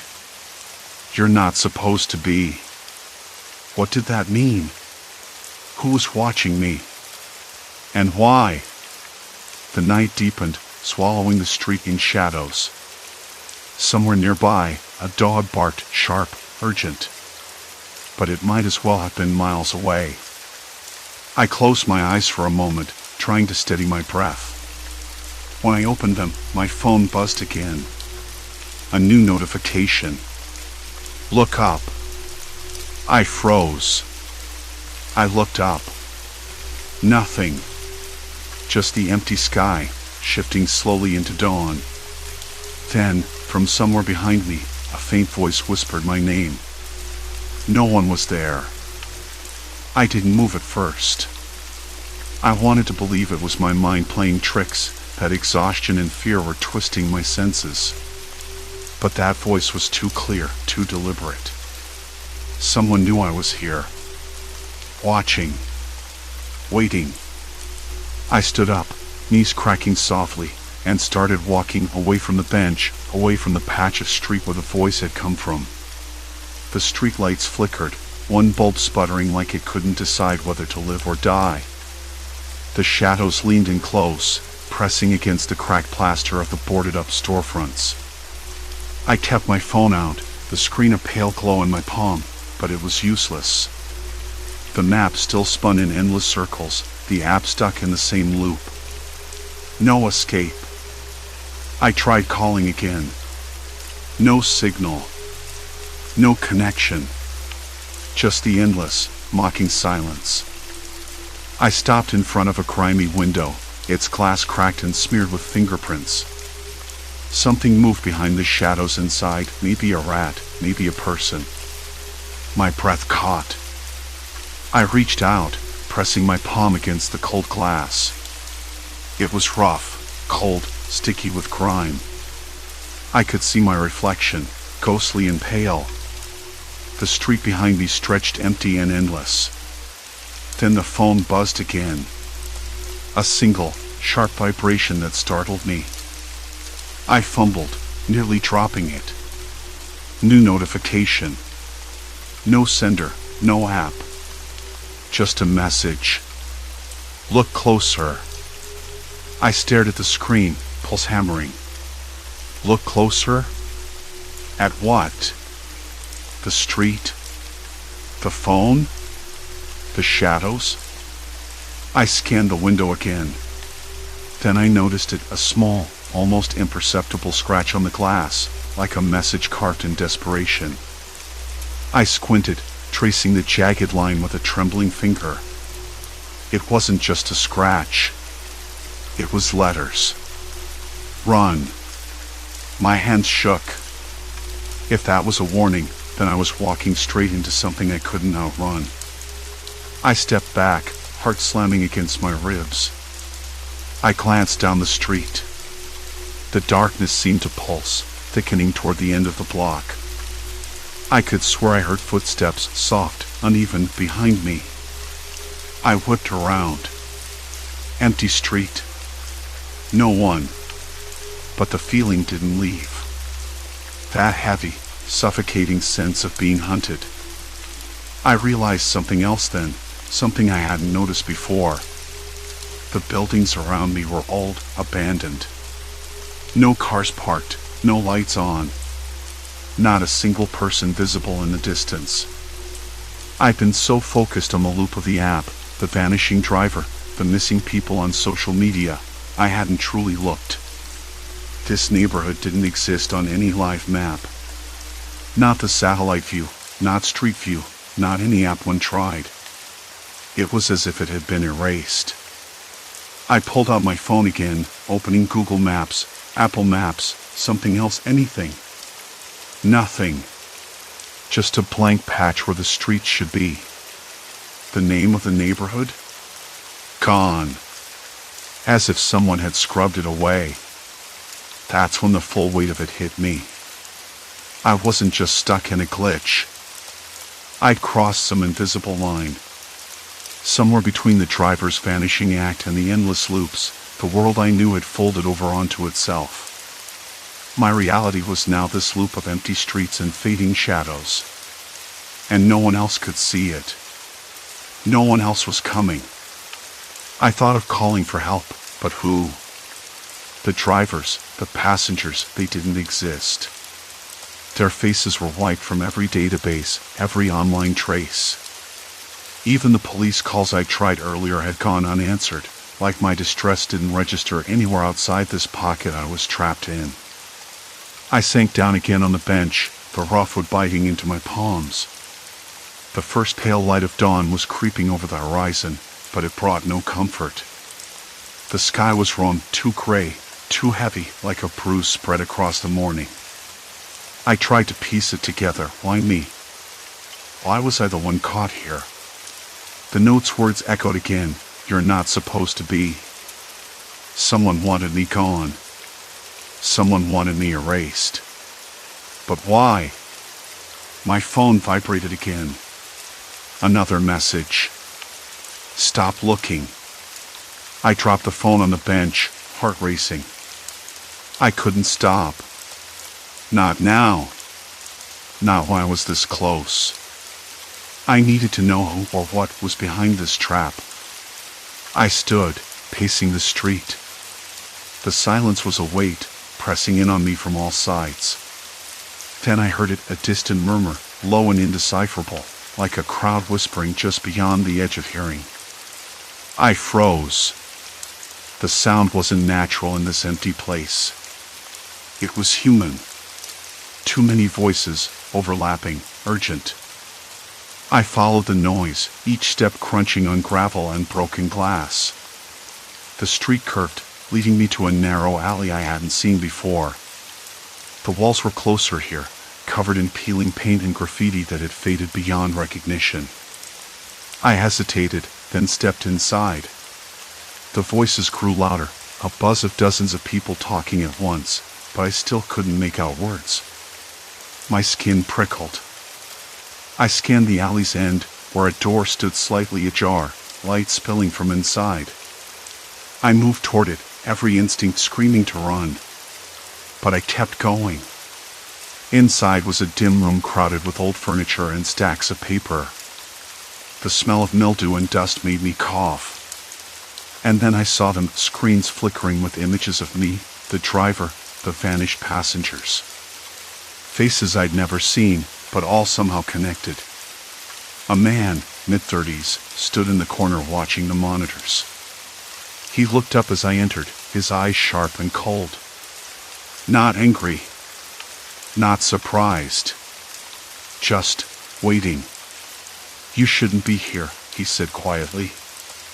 No threat in his voice, just a statement of fact. Who are you? I asked, voice shaking. He smiled, but it didn't reach his eyes. The question isn't who I am.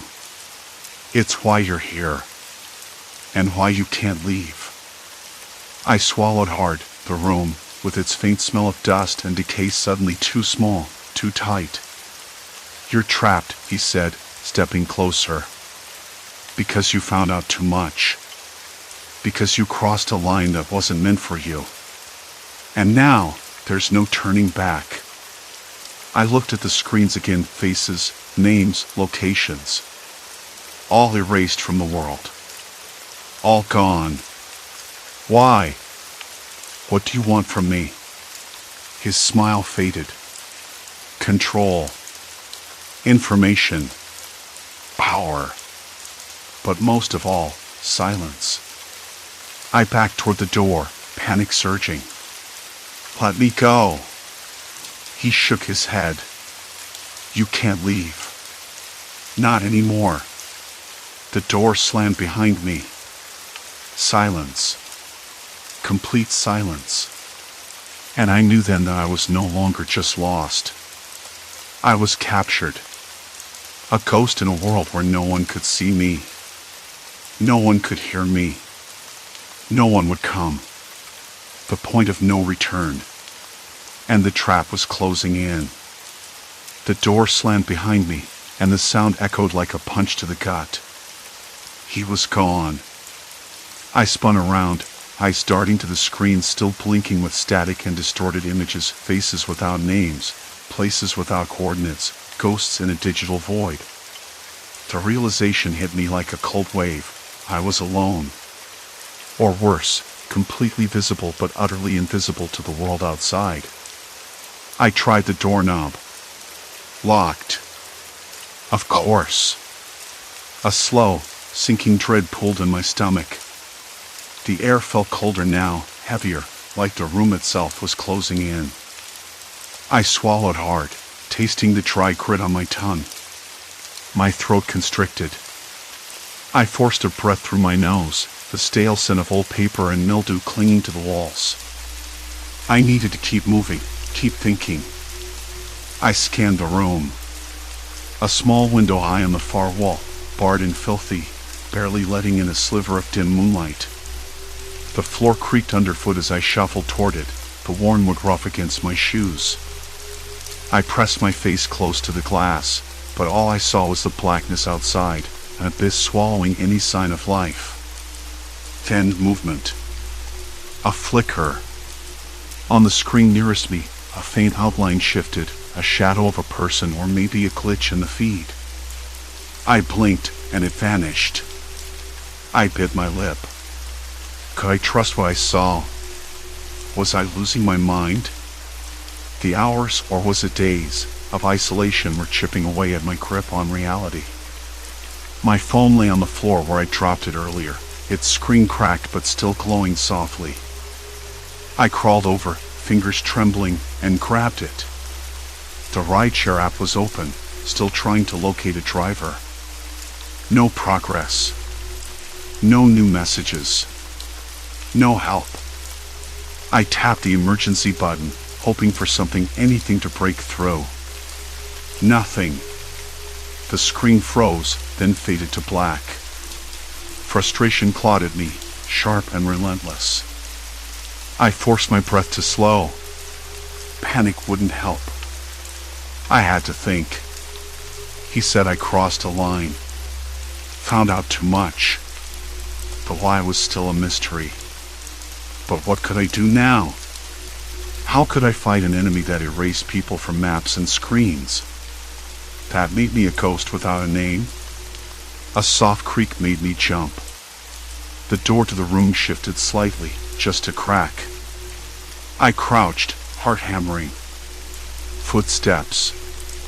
Not his. Lighter. Quieter. Hesitant. Hello? My voice cracked, fragile.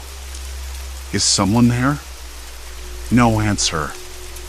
Only the faint scrape of shoes against concrete. I pressed my back against the wall, eyes fixed on the gap in the door. My fingers dug into the plaster, nails scratching. I tried to steady my breathing, the way I'd been taught in a yoga class once, long ago. Inhale. Exhale. Inhale. Exhale. The door edged open another inch. A pale hand slipped through, followed by a face. A woman's. Pale, almost translucent, ice white with something that wasn't quite fear. More like concern or calculation. "Don't make noise," she whispered, voice barely audible. "They'll hear." "Who? Who's they?" I whispered back, every muscle tense. She glanced over her shoulder, then slipped inside, closing the door behind her. The room suddenly felt smaller, the air thick with unspoken things. "My name's Lena," she said, voice low. "I've been trapped here too." I blinked, disbelief and relief jumbled together. "How? When?" "Weeks." She shook her head. I lost track. Days bleed into each other. This place, it's a cage. They watch everything. If you try to leave, they erase you. I swallowed. The room seemed to darken, the shadows stretching. "Who are they?" She hesitated, then said, "People who control the app. The city's grid. They decide who stays and who disappears. You saw the screen's names wiped, locations gone. It's not a glitch. It's a purge." The word hit me with a cold finality. Purge.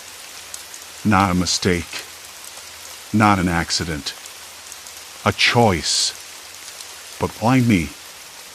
I asked, voice barely a whisper. "Because you asked questions. You poked at things better left alone. The driver, the missing passengers, all of it.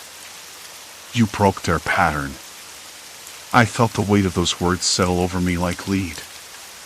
I thought I was just unlucky, caught in a technical snafu. But this was something else. Something darker. Suddenly, a low hum filled the room, a vibration in the air, subtle but insistent. Lena froze, eyes darting to the door. "They're coming," she said, urgency sharp in her voice. "They don't like visitors." My heart slammed against my ribs. What do they want? Control, she echoed the man's words from before. And silence. "You're the noise now." The door rattled. A shadow appeared beyond the crack. I pressed my body flat against the wall, breath caught in my throat. The light outside the window dimmed, as if a cloud had passed overhead. Lena grabbed my arm, cold and firm. "We have to move. Now." I nodded, swallowing the lump in my throat. Together, we slipped toward the far corner where a loose panel in the wall caught my eye. Lena pried it open, revealing a narrow crawl space coated in dust and cobwebs. "Not exactly a getaway, but better than waiting for them to find us," she muttered, sliding inside. I hesitated. The air inside smelled of mold and decay, but it was a path. A chance. I followed her, the space shrinking around us, the darkness pressing in. My breath echoed loud in my ears. My hands scraped the rough edges, skin raw and bleeding slightly. The crawl space twisted and turned, and every sound outside seemed muffled, distant. Suddenly, a sharp noise, a metallic click. The door above us slammed shut. I stopped, breath hitching. Lena pressed a finger to her lips. Silence. Complete silence. Then, a voice soft, chilling, through the thin wall. "You can't hide." The crawl space felt colder, the walls closing in tighter. My pulse thudded in my ears. I clenched my fists, nails digging into my palms to stop myself from trembling. This wasn't just a trap. It was a hunt. And I was the prey. The tires hummed against cracked asphalt as the car rounded the corner again. That same corner. The same empty street. The same flickering street lamp casting its weak circle of light over the cracked sidewalk. I pressed my forehead against the cool glass of the passenger window, watching the street lamp's weak glow pulse like a heartbeat. I blinked and rubbed my eyes. The driver glanced over, his face unreadable in the dim interior light. "You've been here before," I said, voice low. Not a question. A statement. He nodded once, eyes fixed on the road, hands steady on the wheel. "I know." I swallowed hard. My throat was tight, dry. How is this even possible? The app, the map, nothing makes sense anymore. I ran a hand through my hair, the strands sticking to my forehead with sweat. The night smelled like damp leaves and something faintly metallic, maybe the brakes or just the city settling in the dark. "Look," the driver said, voice calm but firm. "You're stuck in this loop because of them." "Them?" I echoed. The word tasted bitter. He nodded again, slower this time. "The ones who don't want you to leave." I turned away from the window, eyes catching the empty sidewalks. No other cars. No pedestrians. Not even stray dogs or the rustle of wind through littered paper. Just silence. Complete silence. I pressed my palm to my chest, trying to steady the racing beat. But why me? The driver's jaw tightened.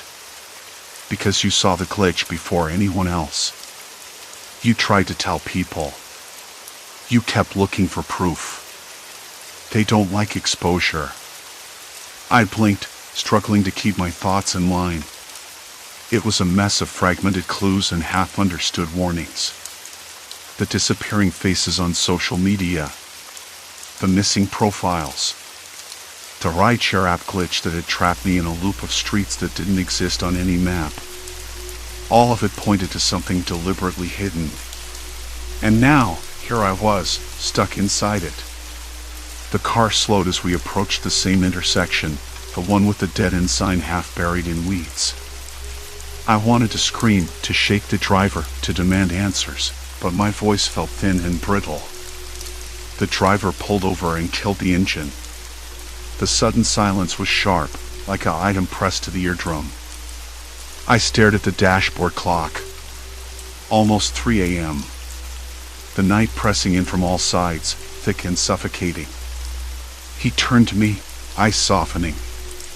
"You have to understand. This isn't random. It never was." I swallowed again, nodding. "So what do I do? How do I get out?" He hesitated, then reached into his jacket pocket, pulling out a tattered notebook. The edges were worn, pages dog-eared and stained. "This has everything. The patterns, the routes, the people who vanished. I've been tracking it for months." I took the notebook carefully, fingers trembling. The paper smelled faintly of must and old ink. Flipping through, I saw hand-drawn maps, scribbled notes, names crossed out, dates marked in red. It was a puzzle, a fractured map of disappearances and glitches. "Why help me?" I asked. He shrugged, a ghost of a smile flickering. "Because you're the first who didn't run away. The first who asked questions instead of just accepting it." I blinked back, a sting in my eyes. Somehow, that felt like a lifeline. We sat in the silence for a long moment, the city outside holding its breath. The driver's phone buzzed, a message from an unknown number. He glanced at it but didn't answer. "Is that them?" I asked, voice barely above a whisper. He nodded. "They're watching. Waiting for us to make a move." I closed the notebook, feeling the weight of it. "Then what?" "Then," he said, starting the engine again, "we break the cycle." The car pulled back onto the street, the tires crunching over gravel. This time, instead of following the glowing street lamp, The driver took a sharp turn onto an unmarked road. The GPS flickered, lines disconnecting and reconnecting erratically. The app's map was useless now, a fractured mess of pixels. "I don't know where we're going," he admitted after a few minutes. "But it's off their grid." The air changed as we drove thicker, heavier. The smell of damp earth mixed with something sharper, like rusted metal and burnt rubber. The streetlights disappeared, replaced by the faint glow of distant windows in abandoned buildings. The silence stretched, only broken by the hum of the engine and the occasional sigh of wind through cracked shutters. I felt the tight knot in my stomach loosen just a little. After what felt like hours but could have been minutes, the driver slowed near a chain-link fence topped with barbed wire. Beyond it, a dimly lit warehouse stood, windows barred but glowing from inside. "Here," he said. "This is where the others are." I peered through the fence, heart pounding. Shadows moved inside, figures. People. Real people, not ghosts or glitches. Trapped? I asked. "Waiting," he said, "for a chance to escape." The driver pulled the car to a stop and killed the engine again. I looked at him, hope and fear warring in my chest. "How do we get in?" "Carefully," he said, and quietly. We slipped out, the night cold against my skin. The fence was rough under my fingers, the barbed wire sharp enough to draw blood if I wasn't careful. We found a small gap, just big enough to crawl through. My knees scraped against gravel, the sting sharp and grounding. Inside, the warehouse was cavernous and dim. The smell of dust and oil filled the air. Figures emerged from the shadows, men, women, a few kids, all looking worn and weary. Their eyes flicked to me, then to the driver. "You're real," a woman said softly. "We thought we were alone." "We're not," I whispered.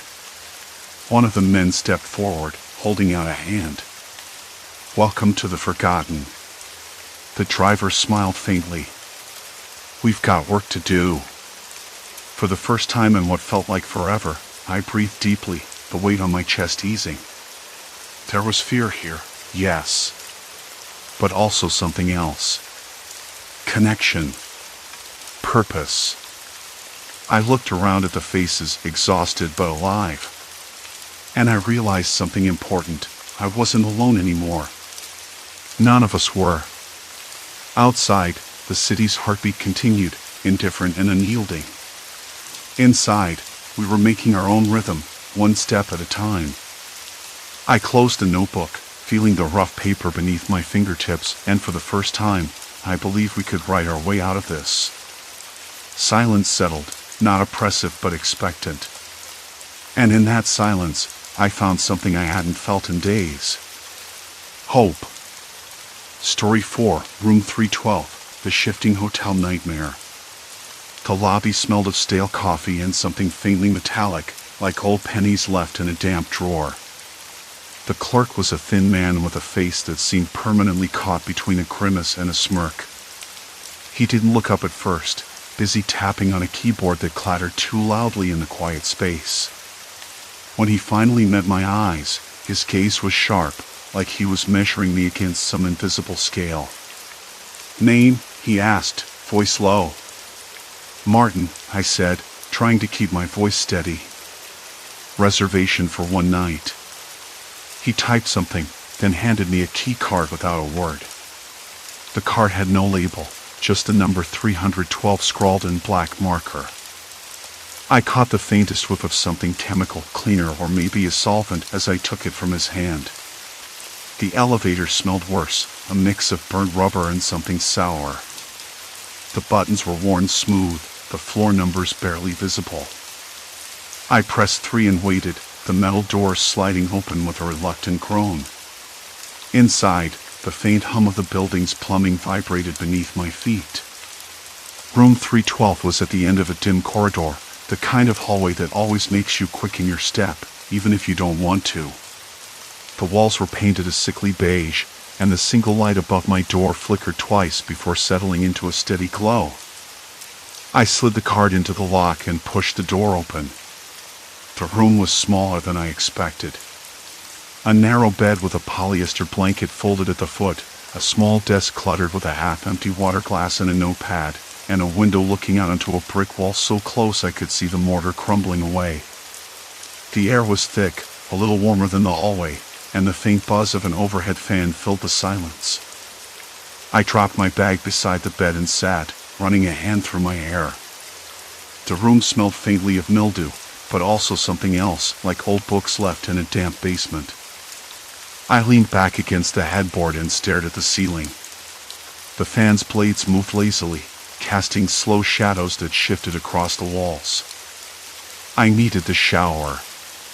The humidity clung to my skin after the long train ride, and the thought of washing off the travel grime was almost a relief. I stood and flicked on the bathroom light. It buzzed softly, but otherwise everything seemed normal. The sink was cracked near the drain, and the tile floor was cold and rough beneath my feet. After the shower, the room felt different. Somehow smaller. I shrugged it off and opened the window, trying to let in some fresh air, but all I got was the smell of damp bricks and something faintly sour. I shut it quickly. Later, I paced the room, restless. The quiet was too complete, like the outside world had been muted. I tried the TV, an ancient box with a thick layer of dust on the remote. Nothing but static. No channels. The clock on the bedside table ticked steadily, each second echoing a little too loudly. I pulled out my phone. No signal. I sighed. Of course. I sat on the bed and looked at the door, half expecting it to creak open by itself or some shadow to flicker across the hallway. Nothing. Just silence. I tried not to think about it, but the room felt off. Not in the usual way old hotels do, with creaks and groans and the occasional draft. This was different. The walls seemed closer, the angle sharper. I noticed the wallpaper pattern didn't quite match up where the seams met, like they'd been patched or realigned. My fingers brushed the edge of the wall, and the texture felt rougher than I remembered. I shook my head. Probably just tired. The next morning, I left the room early, the key card still warm in my pocket. The hallway looked the same, but somehow, the door at the end was different. The brass number plate that read 312 was now 321. I blinked, stepping closer, but the door was solid, unyielding. I tried the knob. Locked. Confused, I moved down the hall. The room numbers didn't follow the usual sequence. Instead of 311 next to 312, there was 315. Then 309. I stopped, fingers trembling. I turned back toward the lobby, but the corridor stretched longer than before, the walls curving in a way that wasn't there yesterday. I felt the first prickling of unease, that sudden rush of adrenaline that tastes like copper in your mouth. I tried to steady my breath. Back in the lobby, the clerk looked up as I approached. Lost? He asked, voice calm but with a hint of amusement. Yeah. The room numbers, they're all wrong. I think I'm on the wrong floor. He smiled, but it didn't reach his eyes. The hotel's old. The layout can be confusing. Best to stay put. I nodded, swallowing the lump in my throat. Sure. Later that afternoon, I tried to map the corridors, moving from one end to the other, counting doors and steps. But no matter how hard I tried, the numbers shifted. The hallway twisted like a Mobius strip, familiar turns leading me back to where I started. I pressed my palm against the wall, the paint flaking under my fingertips.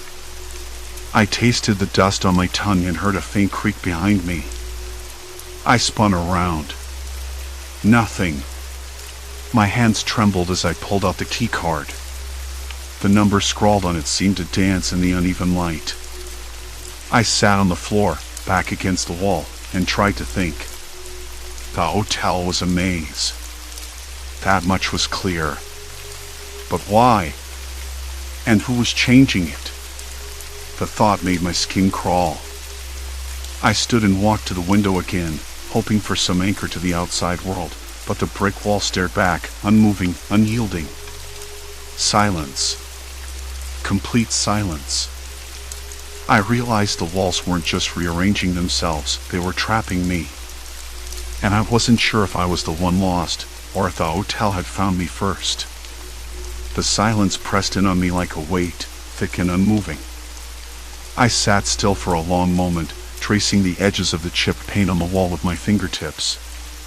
There was a dry, almost metallic tang in the air, like stale coffee left out too long, mingled with a faint scent of something musky, old fabric, maybe, or human sweat. The kind of smell that sticks to your clothes after a long day in close quarters. I knew I had to move. Sitting there, staring at the brick wall beyond the window, wasn't going to get me anywhere. But moving felt like stepping into a trap I hadn't quite understood yet. The hallway, those shifting corridors, felt less like a building and more like a living thing, breathing, watching, waiting. I pulled out the key card again and flipped it between my fingers. The number on it, 214, seemed to pulse in the dim light. I didn't trust it. Not anymore. I got to my feet and paced the room, my shoes squeaking softly on the worn carpet. My eyes kept darting to the door, as if it might suddenly swing open on its own. The lock clicked when I tested it, solid and unyielding. Nothing supernatural here, just a locked door, and me, trapped on the other side. I took a deep breath and decided to try again. I'd been reckless last time, wandering without a clear plan or record. This time, I would be systematic. I grabbed a notebook from the shaky nightstand, the pages yellowed and crinkled, and a pen with a dried-out tip. I rubbed the ink across the paper until it flowed again, then began sketching the room. The placement of the furniture, the peeling wallpaper pattern, the exact measurements of the door and window. Every detail mattered. When I was finished, I stepped into the hallway, key card gripped tight. The air was cooler here, and the faint hum of the building's ventilation system was the only noise. I counted steps, marking them carefully in my notebook. 22 from my door to the next, 27 to the one after that. But when I reached what should have been the third door, it wasn't there. Instead, a blank wall stared back at me, rough plaster cracked and flaking. I spun around, heart thudding, but the hallway behind me looked exactly as I'd left it. No sign of the third door. I still can't explain it. My breath caught, and my hands trembled slightly. I forced myself to breathe slower, to remember I wasn't losing my mind, at least, not yet. I decided to try the opposite direction. Counting steps again, I reached the end of the hall, where a stairwell led down. The metal railing felt cold and smooth under my fingers, the paint chipped in places where years of hands had gripped it. I descended carefully, each step echoing in the empty shaft. At the bottom, a dimly lit corridor stretched out, but the smell here was different, mustier, like damp concrete and something organic, perhaps mold. The walls were stained, the fluorescent lights flickering overhead. I noticed something else, a faint, rhythmic tapping sound. Not mechanical, but deliberate. Someone was there. I froze, listening. The tapping stopped. Silence again, but now heavier, as if the shadows were thickening around me. I pulled my phone from my pocket, its screen cracked but still functional, and tried to call the front desk. No signal. Nothing. The battery was draining fast, despite barely using it. I pocketed the phone and pressed forward, the tapping sound returning, this time from somewhere behind the next bend. The corridor twisted sharply, and I rounded it cautiously. No one. just an empty janitor's closet with the door slightly ajar. Inside, mops and buckets leaned against the walls, and a pungent mix of bleach and something sour filled the air. I stepped back and noticed scuff marks on the floor, fresh and erratic, like someone had shuffled in place, uncertain or waiting. A shiver ran down my spine. The thought that someone else might be trapped here with me was both comforting and terrifying. I whispered, "Hello?" My voice sounded small, swallowed by the vastness of the space. No answer. I backed out and closed the door gently, then made my way back upstairs. The stairwell was different now, narrower, the walls closer. I stopped, pressed my back against the rough plaster. The key card in my pocket felt heavier, as if it was a weight anchoring me to this place. Back in the corridor, I tried the door of room 214. Locked tight. Then I noticed something odd, a faint smudge on the door frame, like grease or dirt, but in the shape of a handprint. I wiped it with my sleeve. It was sticky, warm. Too warm to be old. My heart quickened. Someone had been here recently. Or maybe they were still here. I moved down the hallway, eyes flicking to every door, every shadow.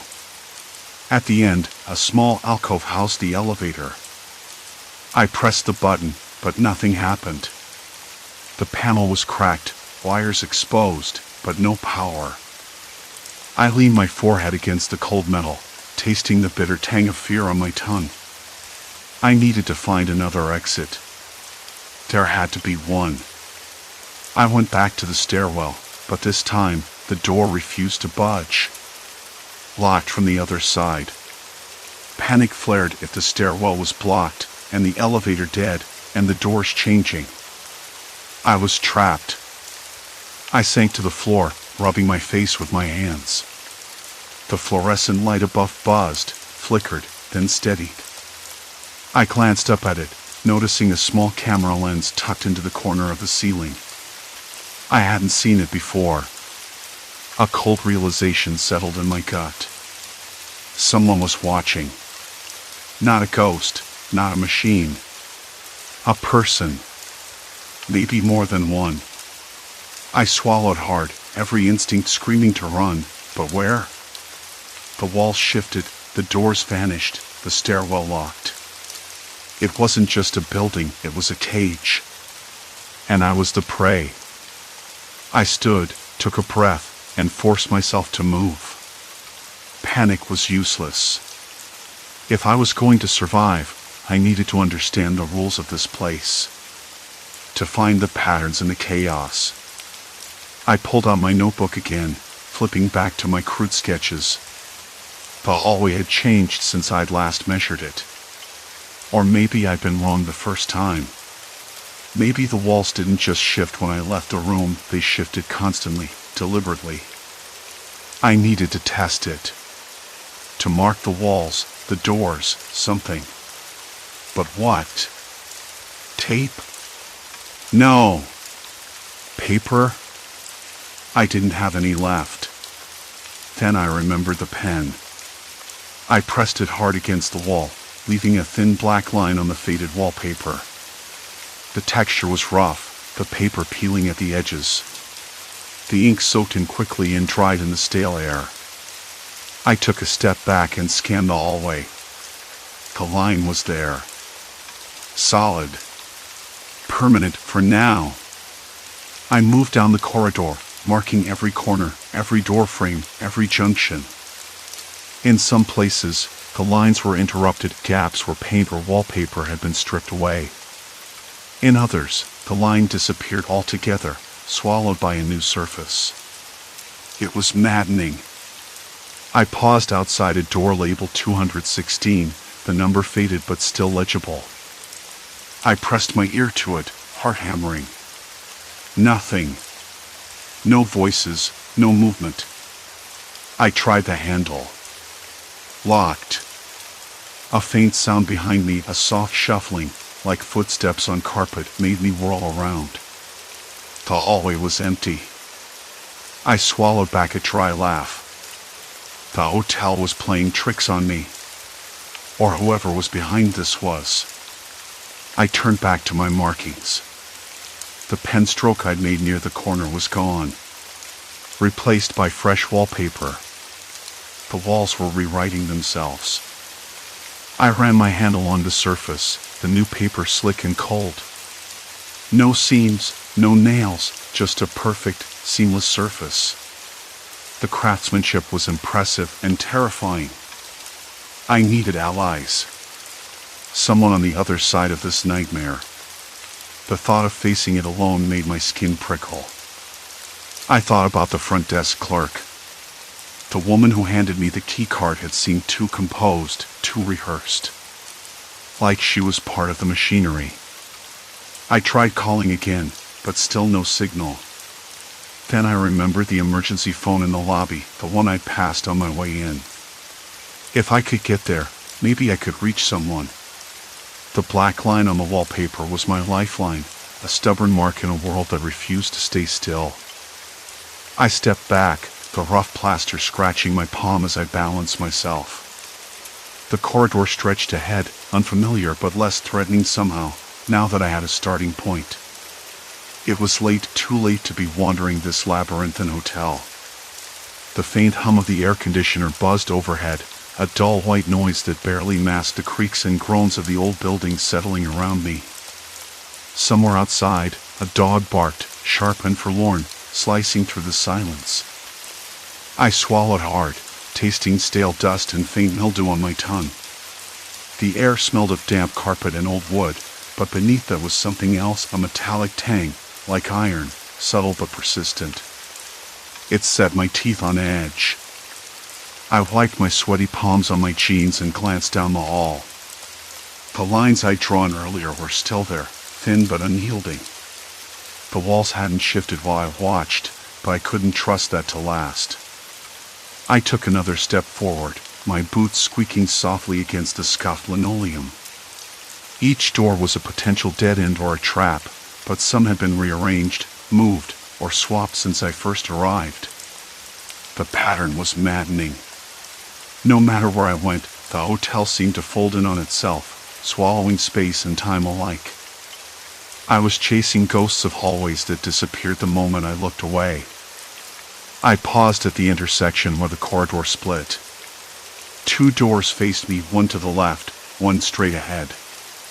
The left door was cracked open just a sliver. A faint light spilled out, flickering, almost hypnotic. I hesitated.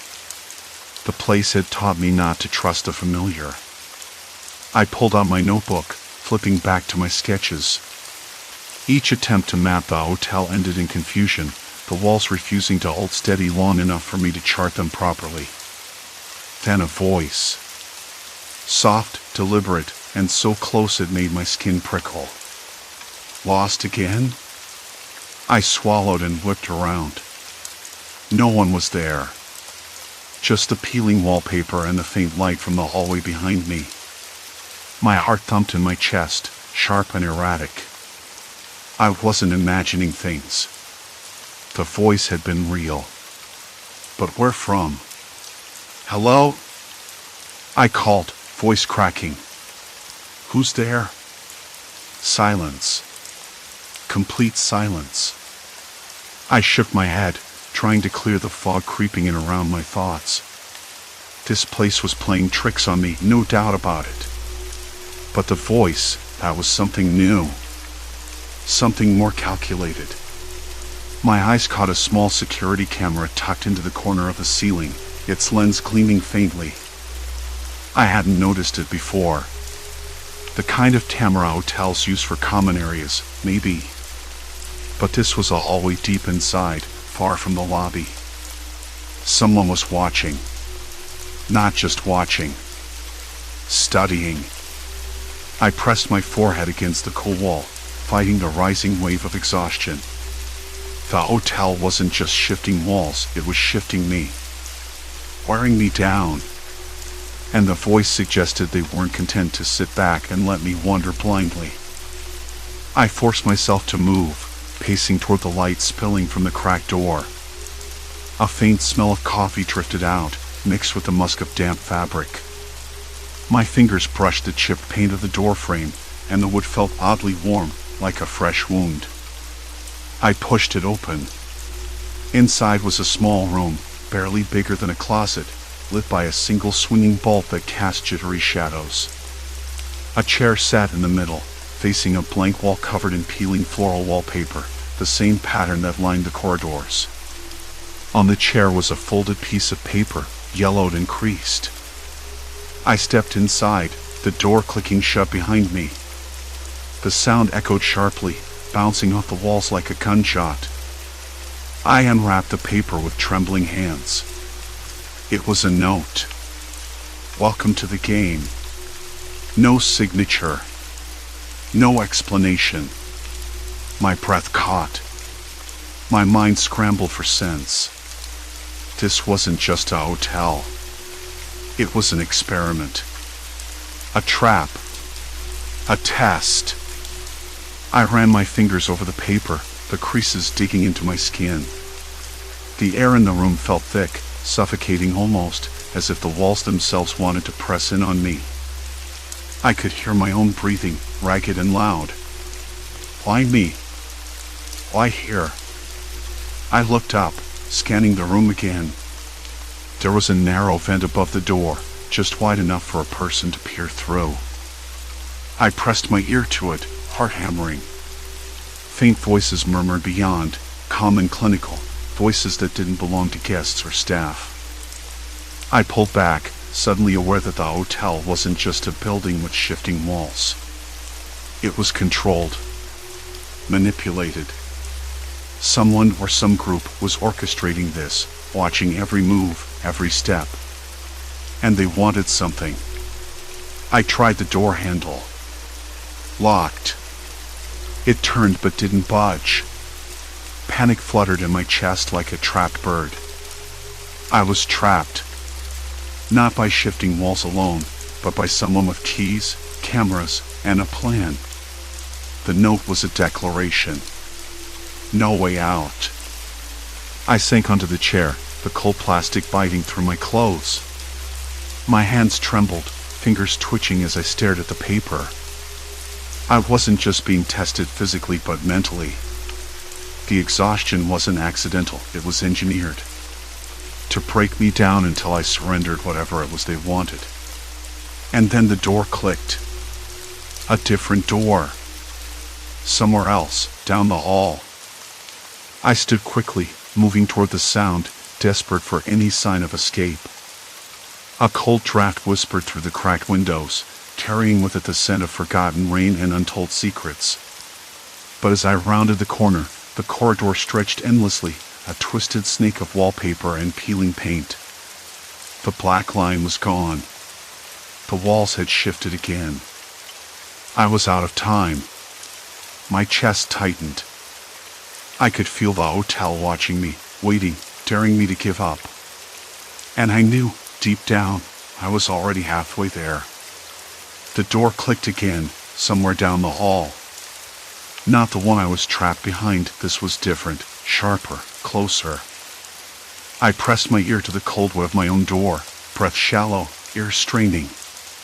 The hotel's silence had thickened, as if it were holding its breath, waiting for me to make a move. I stood up, muscles stiff and trembling from the cold plastic chair. The note lay crumpled on the floor, its words echoing inside my skull like a countdown. No way out. But the door down the hall, I had to check it. Maybe it was a mistake, maybe it was a trap, but staying here meant slow suffocation. The walls might shift again while I waited, closing in tighter. I pressed my palm to the door, feeling its firmness, the faint vibrations of footsteps somewhere distant. When I put my ear back, the muffled voices were gone, replaced by a low hum, the building's ventilation system, or maybe something else. My fingers curled into fists. I needed to move. The hallway outside was dim, lit by flickering fluorescent bulbs that buzzed unevenly. The scent of damp plaster crept through the stale air, mixed with something metallic, sharp, and cold. Maybe rust. I swallowed hard. The hotel had a smell now, like old hospitals and forgotten basements. It was a smell that settled in your lungs and wouldn't let go. I moved toward the source of the click, every step echoing down the long corridor. The walls looked wrong, too new, too clean, like freshly painted drywall slapped over something else. The patterns didn't match the hotel I'd first checked into. I ran my hand along the plaster. It was rough where it should have been smooth, and the paint flaked under my fingertips. I rounded the corner and stopped. The door ahead was slightly ajar. A sliver of yellow light spilled into the hallway. I caught the faintest scent of coffee, burnt sugar, and something acrid. Someone was inside. "Hello?" My voice cracked, loud against the quiet. No response. I pushed the door open slowly. The room was empty. A chair sat overturned, and on the floor, a thin smear of reddish-brown dry coffee. I thought at first, but then I realized the scent was wrong. Bitter, sour. I stepped in, heart thudding. The door slammed shut behind me. I spun around. The handle didn't turn. Locked. The wall seemed to close in. The light flickered, shadows dancing like they belonged to someone unseen. I heard breathing. Not mine. "Who's there?" I called out, voice shaking but louder this time. Silence. Then a voice, low and calm, drifting from the corner.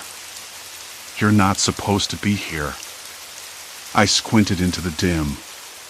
A man stepped out of the shadows, his face half hidden by the poor light. He wore a hotel uniform, dark blazer, white shirt, and a tie that looked like it hadn't been straightened in days. His eyes were cold, calculating, and they fixed on me with an unsettling intensity. I thought this door was open," I stammered, stepping backward, hand brushing the wall. It was. Then it wasn't. "The hotel decides who stays and who leaves," he said, voice almost conversational. I swallowed hard. The note. The shifting walls. The locked doors. It all clicked into place. This was no accident. The hotel was a trap, but it wasn't just the architecture. There was someone behind it, manipulating everything. "Why? What do you want from me?" My voice cracked, desperation creeping in. He smiled, but it didn't reach his eyes. "We study people. Observe. Test limits. This place. It changes you. Makes you surrender. Not your body, your mind. Your identity." I felt a shiver travel down my spine. "I'm not going to give you anything." He took a step closer. "You will. Everyone does. It's just a matter of how long it takes." His gaze flicked toward the door, then back to me. "You won't last long in here if you keep running." The air felt heavier suddenly, the room smaller. I looked around, no windows, no other exits. Only the door behind him and the walls closing in. The flickering light overhead buzzed dangerously. "I'm not running," I said, voice steadier than I expected. "Good," he said. "Because running only makes the maze harder. You tire yourself out. You give us more to watch." His words settled like a weight in my chest. I realized then what the exhaustion had done to me. It wasn't just physical. It was mental sabotage, designed to break me down until I lost myself. He moved closer, and I could smell the faint scent of stale cologne mixed with sweat. My skin prickled. Not fear exactly, but something raw and urgent. The hallway outside seemed distant, like a memory. The shifting walls, the flickering lights, the faint, clinical voices, it all converged here, in this tiny room with a man who might as well have been a ghost. "I don't know who you are," or what this place really is, I said, voice low. But I'm not part of your game. He studied me for a long moment, then nodded slowly. Good. That means you still have something left. Something worth watching. The door handle rattled suddenly. Someone else outside? Footsteps echoed in the corridor, faster this time. He glanced toward the door, tension flickering across his face. Looks like your time's up. Before I could react, the door burst open and two figures appeared, their faces obscured by shadows. They moved fast, corralling me toward the hallway. I stumbled, heart hammering. There was no fight left in me, only a raw, desperate will to survive.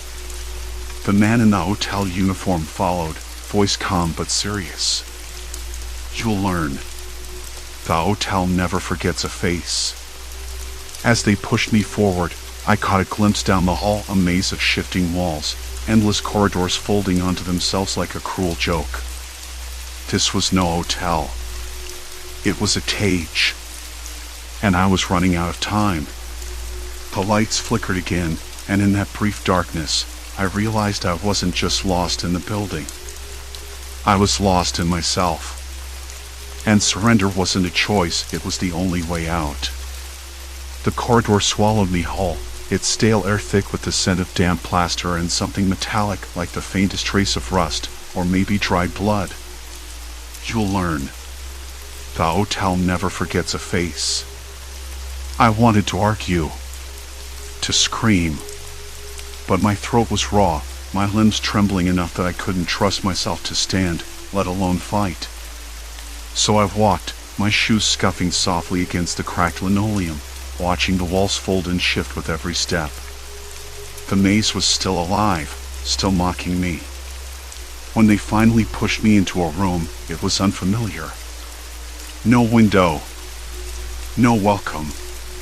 Just a small cot, a folding chair, and a single overhead bulb flickering like a faulty heartbeat. The door clicked shut behind them with a finality I hadn't felt before, like a cell closing. Rest, the man said, his tone softer now, almost pitying. We'll talk when you're ready. Then they left, and I was alone. I sank onto the cot, the thin mattress doing little to cushion the ache in my back. My hands shook as I pressed them to my face, trying to steady the storm inside my chest. The silence here was different, heavier, denser. It pressed in on me from all sides. No hum of the air conditioner, no distant footsteps. Just the flicker of that light and my ragged breathing. Minutes passed. Hours, maybe. Time lost its grip, melting into a slow, suffocating fog. I wasn't just trapped by walls that moved. I was trapped by the weight of all the things I'd lost, my name, my sense of place, my own face in the mirror of this nightmare. I thought about the man's words, the hotel never forgets a face.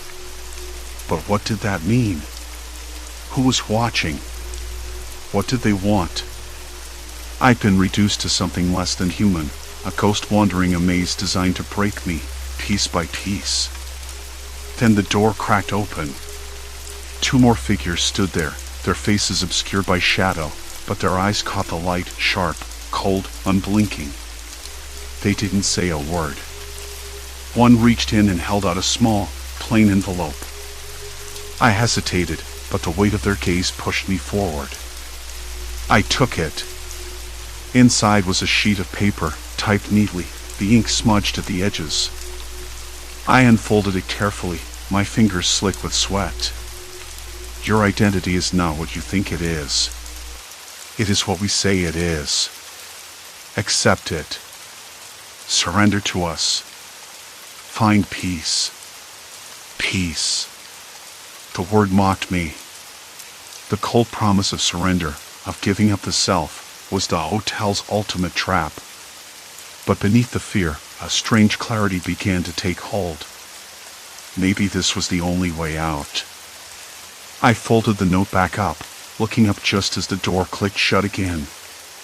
The corridor outside remained silent. For the first time, I closed my eyes and let the walls shift around me.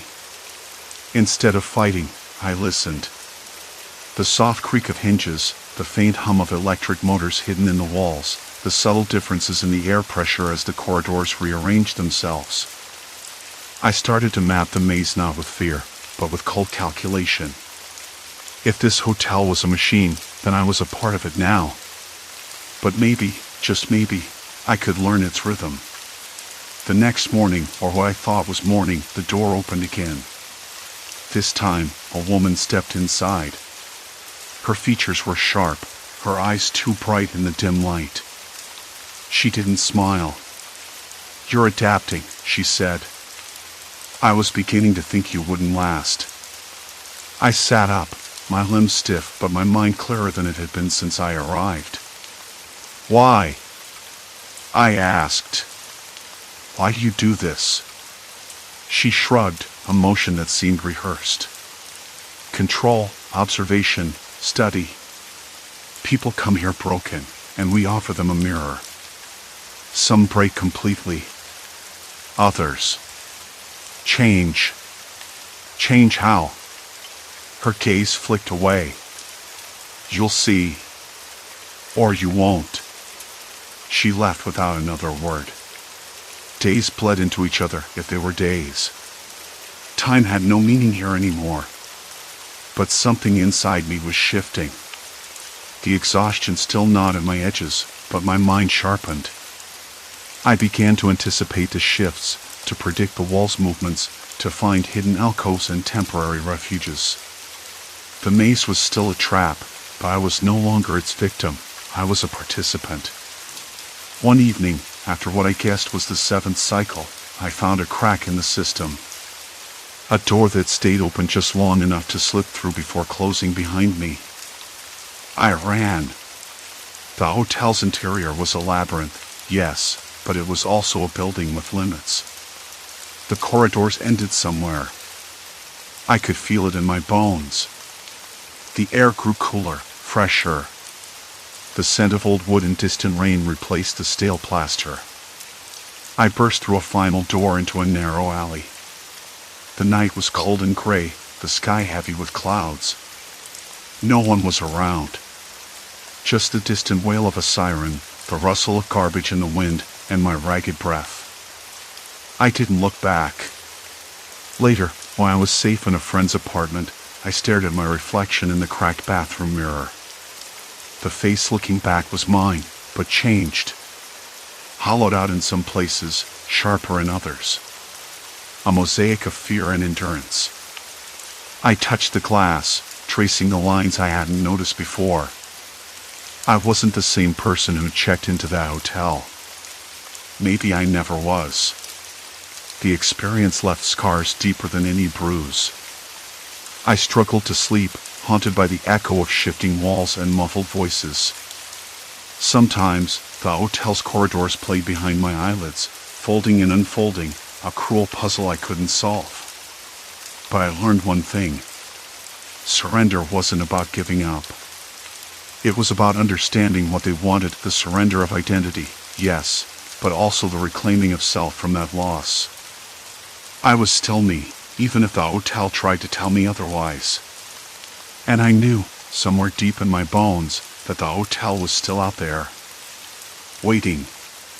Watching. I would never forget the sound of the walls moving.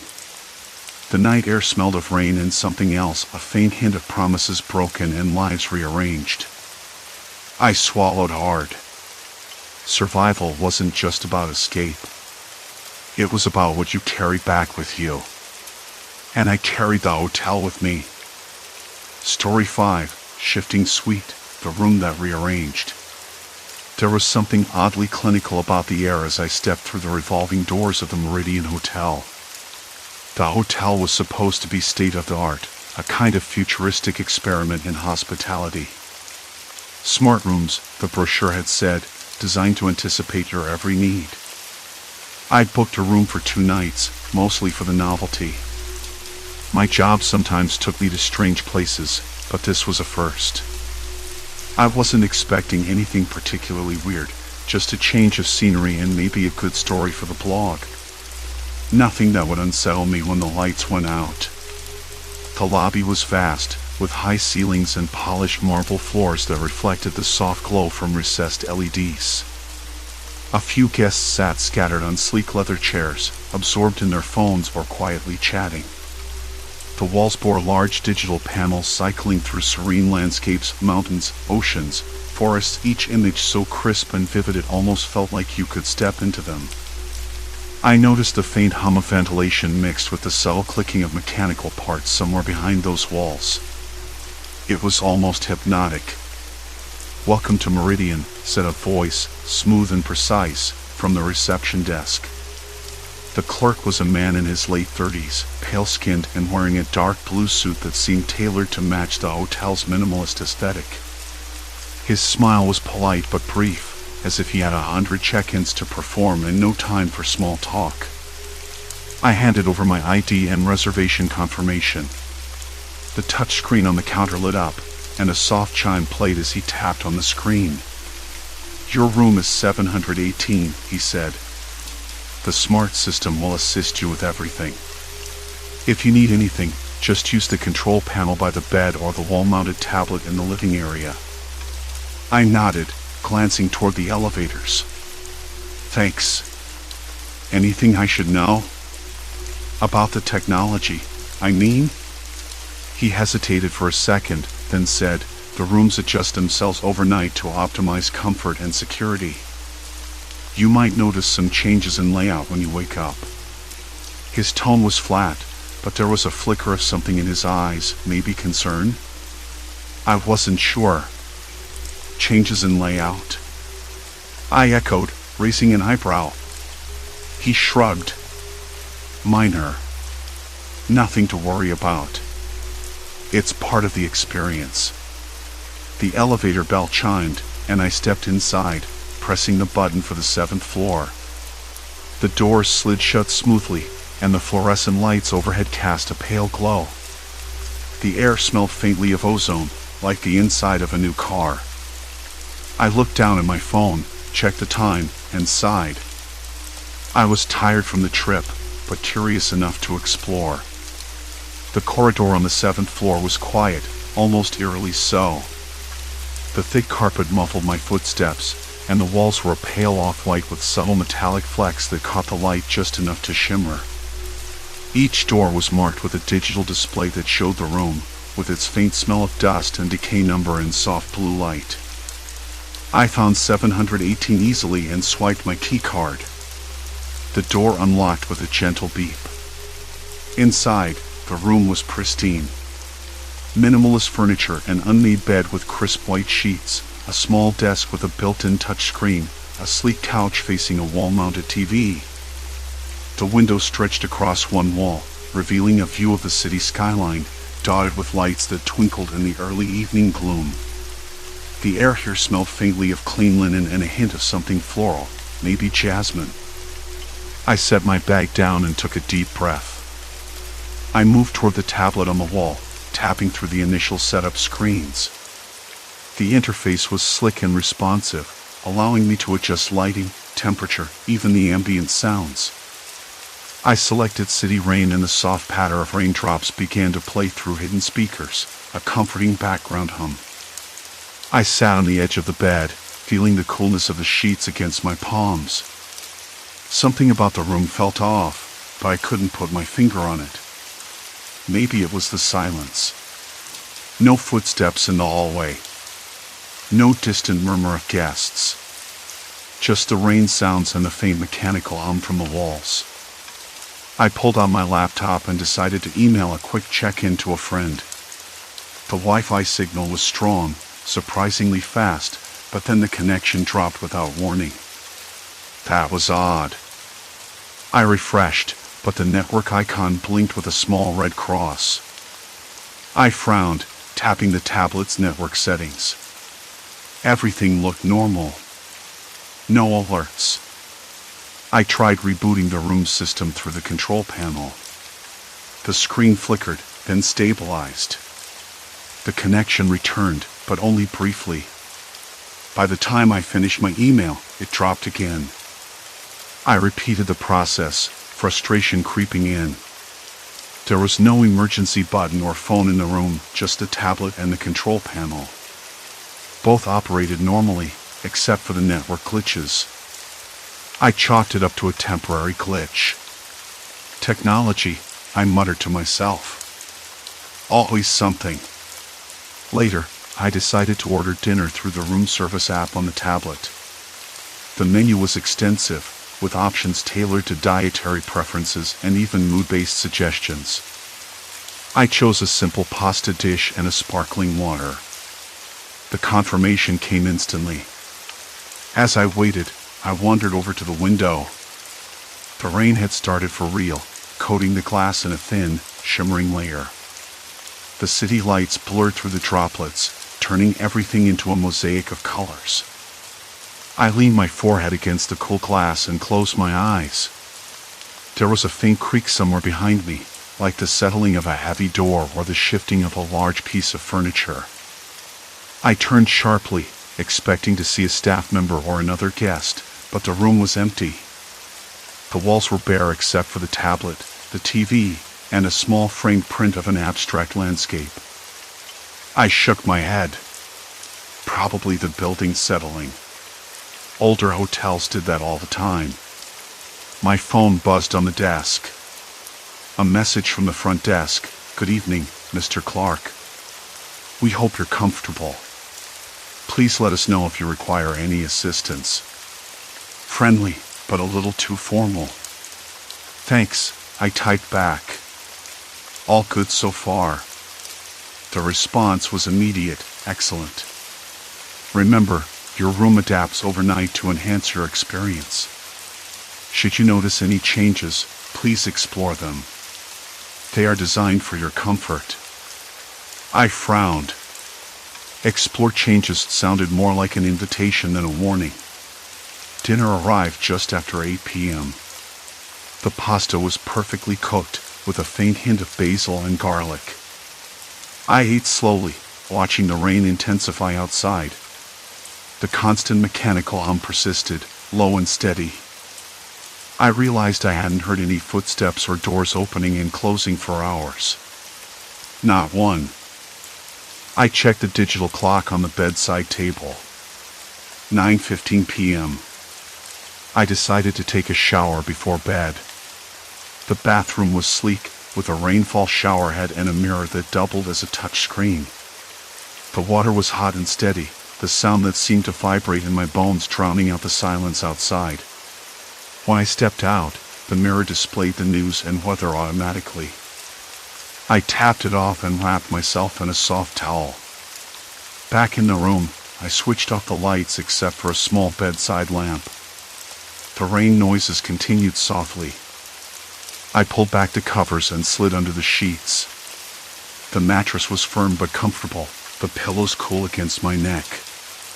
I closed my eyes, but sleep didn't come easily. The sterile smell lingered, and the hum felt louder somehow. I imagined tiny motors behind the walls, quietly adjusting panels or shifting fixtures. I thought about the clerk's words, the rooms adjust themselves overnight. What exactly did that mean? Did the walls move? The furniture? Was the layout different in the morning? I shook the thought away. I was tired. Probably just a gimmick. Maybe the room reconfigured the lighting or the TV settings while guests slept. The rain slowed, and a distant dog barked once. Silence. Complete silence. Then, faint but distinct, a soft click echoed somewhere near the door. Not the door itself, something else. I sat up, heart quickening. The room felt suddenly smaller. I ran my fingers over the bed sheets. The night stretched on, thick with that low mechanical drone humming somewhere just out of sight. I lay on the bed, the pasta settling unevenly in my stomach, when the walls began to shift again. At first, it was subtle. The corner of the room seemed to pull inward, or maybe the ceiling dipped a fraction lower, but it was enough to make me sit up abruptly. My fingers scraped against the thin fabric of the sheets as I swung my legs over the side, feet meeting the cold, polished floor. I traced my way to the door, pressing my palm flat against the smooth surface. It didn't budge. The handle, usually cool metal, felt warmer than it should, almost as if it was actively resisting me. The tablet on the desk blinked to life, the screen shifting to a new message. "Good evening, Mr. Clark. The room is evolving. Please explore its new features." Explore. That word again. A little too bright, too cheery. Like a trapdoor opening beneath my feet, disguised as an invitation. I paced the room, noting the changes. The framed print was gone, replaced by a sleek panel that hadn't been there before. I ran my fingers over it, a smooth, seamless surface, cold as glass. No buttons, no obvious way to open it. I tapped it lightly, half expecting it to respond like the tablet, but it stayed silent. The air smelled different too. Not stale, but sharper, tinged with a metallic scent of circuitry and something faintly acrid, like burnt plastic. I pinched my nose, trying to shake the unease creeping through me. A knock sounded on the door, a soft, deliberate tap, not like a guest or staff. My breath caught. Who else could be here at this hour? I crept over and peered through the peephole. Nothing but darkness. No hallway, no sign of life. Just a black void. I stepped back. The walls felt closer now, the room shrinking as if it was tightening around me. I rubbed my arms, goosebumps prickling up my skin despite the warmth. My phone buzzed again, no signal. No bars. I tried calling the front desk. No connection. The Wi-Fi icon on the tablet blinked red. I sank onto the edge of the bed, my head heavy with questions. This wasn't a hotel. Not really. It was some kind of experiment. A cage wrapped in technology, designed to keep me inside without a key. Morning came too fast, the rain still drumming against the windows. I forced myself up, the dim light revealing that the room had changed once more. The desk was now flush against the wall where the window had been, and a narrow corridor had appeared where the bathroom door should have stood. I followed the corridor, the floor cool beneath my feet, the walls blank and unyielding. At the end, a door with no handle, just the faint outline of a fingerprint scanner. I pressed my thumb against it. Nothing. Back in the main room, the tablet displayed a new message. Your experience is unique. Adapt and thrive. Adapt. Thrive. The words felt like commands, the kind you'd hear from a mind trying to convince itself it's in control. I needed answers. I grabbed the tablet and started digging through the settings, the menus deep and labyrinthine. Hidden beneath layers of options was a security log. Entries timestamped throughout the night showed the room's layout adjustments, walls moving, new passages opening and closing, all automated. But then there was something else. An entry labeled guest interaction, override attempt followed by a series of error codes. Someone else had tried to break the system. My pulse quickened. I wasn't alone. I tapped back, curious if I could find more. A chat log emerged, half-erased messages from another guest. Fragments like "can't get out," "it's watching," and "don't trust the staff." I swallowed hard. The staff. Were they complicit? Were the messages genuine or planted to unsettle me? I had to know. I took a deep breath and called the front desk again, this time through the room's phone. A voice answered, calm, professional, almost too smooth. "Good morning, Mr. Clark. How may we assist you today?" I tried to keep my voice steady. "I've noticed some changes in the room overnight. The layout, it's different. Is that normal?" A pause. Then, "Yes, sir. Our rooms adjust to guest preferences. It's part of the immersive experience." If you require assistance, please press the help icon on your tablet. I glanced at the tablet. No help icon. Just the same blinking cursor waiting for input. Can you tell me what happens if I want to leave? The voice hesitated, just a fraction too long. You may exit at any time through the main door. If you encounter any issues, our staff is available 24/7. I pressed again. The door won't open. Silence.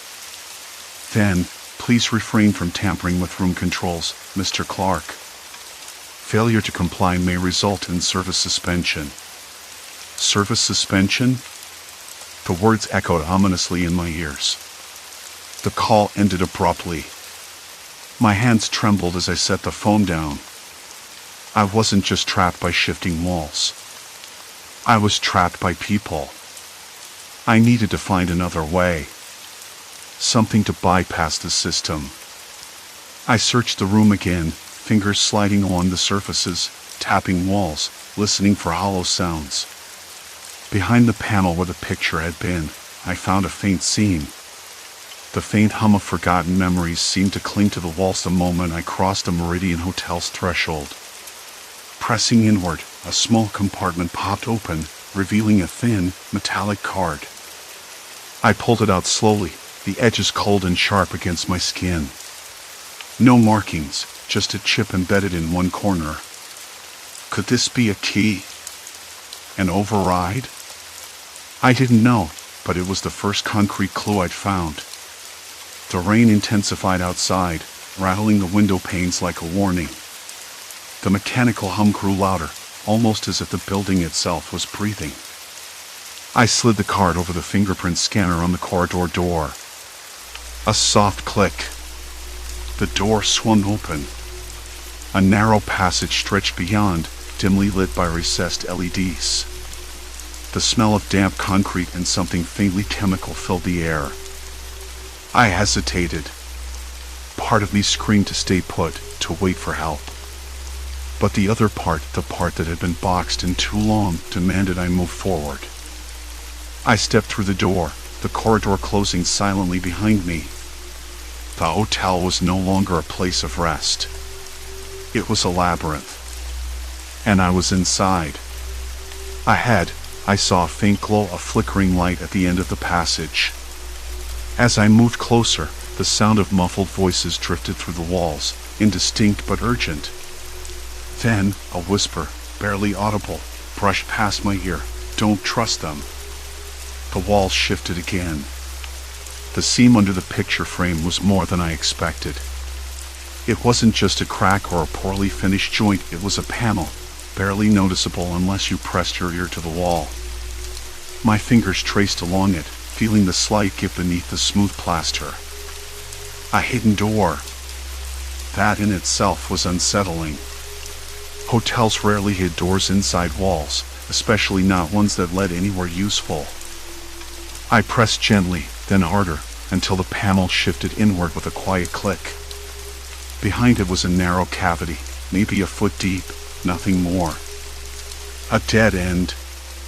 But inside, I spotted a small device, a sleek black box no bigger than a smartphone, with a single blinking light. The kind of thing you'd expect in a spy movie or a tech startup's prototype lab, not a hotel room. I pulled it out, and the air seemed to thicken. The room's usual hum of the ventilation system felt louder, more oppressive. The tablet on the desk remained stubbornly blank, the blinking cursor like a mocking eye. I flipped the device over, searching for buttons or a screen, but found only a smooth surface with a faint grid of tiny dots, a concealed touchpad, I guessed. I tapped it once. The light blinked faster. Then a low vibration thrummed through the box, like a heartbeat. My breath caught. I realized this wasn't just a device, it was a key. Or maybe a control panel for the room itself. Suddenly, the door behind me shifted. Not a creak or a groan, but a subtle, almost imperceptible movement. I turned sharply, eyes wide. The door frame seemed to warp. The edges weren't lining up the way they had minutes ago. I reached for the handle. Locked. Again. A cold knot tightened in my stomach. This wasn't random. Someone had designed this. The shifting walls, the locked doors, the hidden control panel. It was deliberate. And I was part of it. I held the device tightly, feeling the vibrations pulse under my fingertips. If this was a control, maybe it could help me escape. Or at least understand what was happening. I pressed and swiped, experimenting. Suddenly, a panel slid open in the far corner of the room, revealing a narrow passage. My pulse quickened. The passage was dimly lit, the walls lined with that same sterile white plaster, but it was something new or raw I hadn't seen before. I hesitated. The air smelled faintly of damp concrete and cleaning fluid, a sharp contrast to the sterile hotel scent. My skin prickled. Was this an invitation or a trap? I glanced back at the door, still locked. No way out there. No help icon on the tablet. The voice on the phone, that cold, clipped warning about service suspension, echoed like a warning bell. I swallowed hard. There was no turning back now. If I didn't take this path, I'd be stuck here forever, or worse, left to whatever game these people were playing. I stepped into the passage. The walls closed in tighter as I moved forward, the air growing cooler, the light dimmer. My footsteps echoed sharply against the concrete, the sound bouncing off unseen corners. There was no ventilation, no windows, only the faint hum of machinery somewhere deep within the walls. After a few minutes, I rounded a corner and stopped dead. Ahead was a small room, stark and empty except for a single chair and a large screen mounted on the far wall. The chair faced away from me, but the screen flickered to life the moment I stepped into the room. Faces appeared on the screen, guests, I realized with a sinking feeling. Their eyes wide with panic, their voices muffled but frantic. They were trapped too. Just like me. One of them caught my eye, mouthing words I couldn't hear. Then the screen went black. I sank into the chair, my hands trembling as I processed what I was seeing. This wasn't a malfunction. It was a monitoring station. Surveillance on every guest, every move, every attempt to escape. And someone was watching. I pressed the device again, desperate for answers. The screen flickered back to life, this time with a map, a labyrinth of corridors and rooms, all shifting and rearranging in real time. The layout was a nightmare, an ever-changing maze designed to confuse and trap. There was a blinking dot, my location, but no exit marked anywhere. The walls were alive, moving, reshaping the space to keep us caged. A cold realization settled over me. This was no accident. The hotel was a trap, a psychological experiment, or worse, a prison designed to break its occupants slowly, silently. I tried the tablet again, typing furiously, demanding to speak to management, to security, to anyone. Nothing but silence and the blinking cursor. I felt a presence behind me and spun around. I still can't explain it. No one. Just the empty room, the chair, and the faint buzz of electronics. Then the chair locked into place with a soft click. My legs were pinned. Panic surged through me, sharp and immediate. A voice crackled through hidden speakers, smooth, calm, chilling. Mr. Clark, you've uncovered more than you should have. Compliance is required. Resistance will only prolong discomfort. I swallowed hard, my throat dry. The chair vibrated lightly, a subtle pressure pressing against my back. It was a warning. A reminder of control. I looked back at the screen. More faces, more prisoners, trapped in their own shifting cages. Some looked resigned.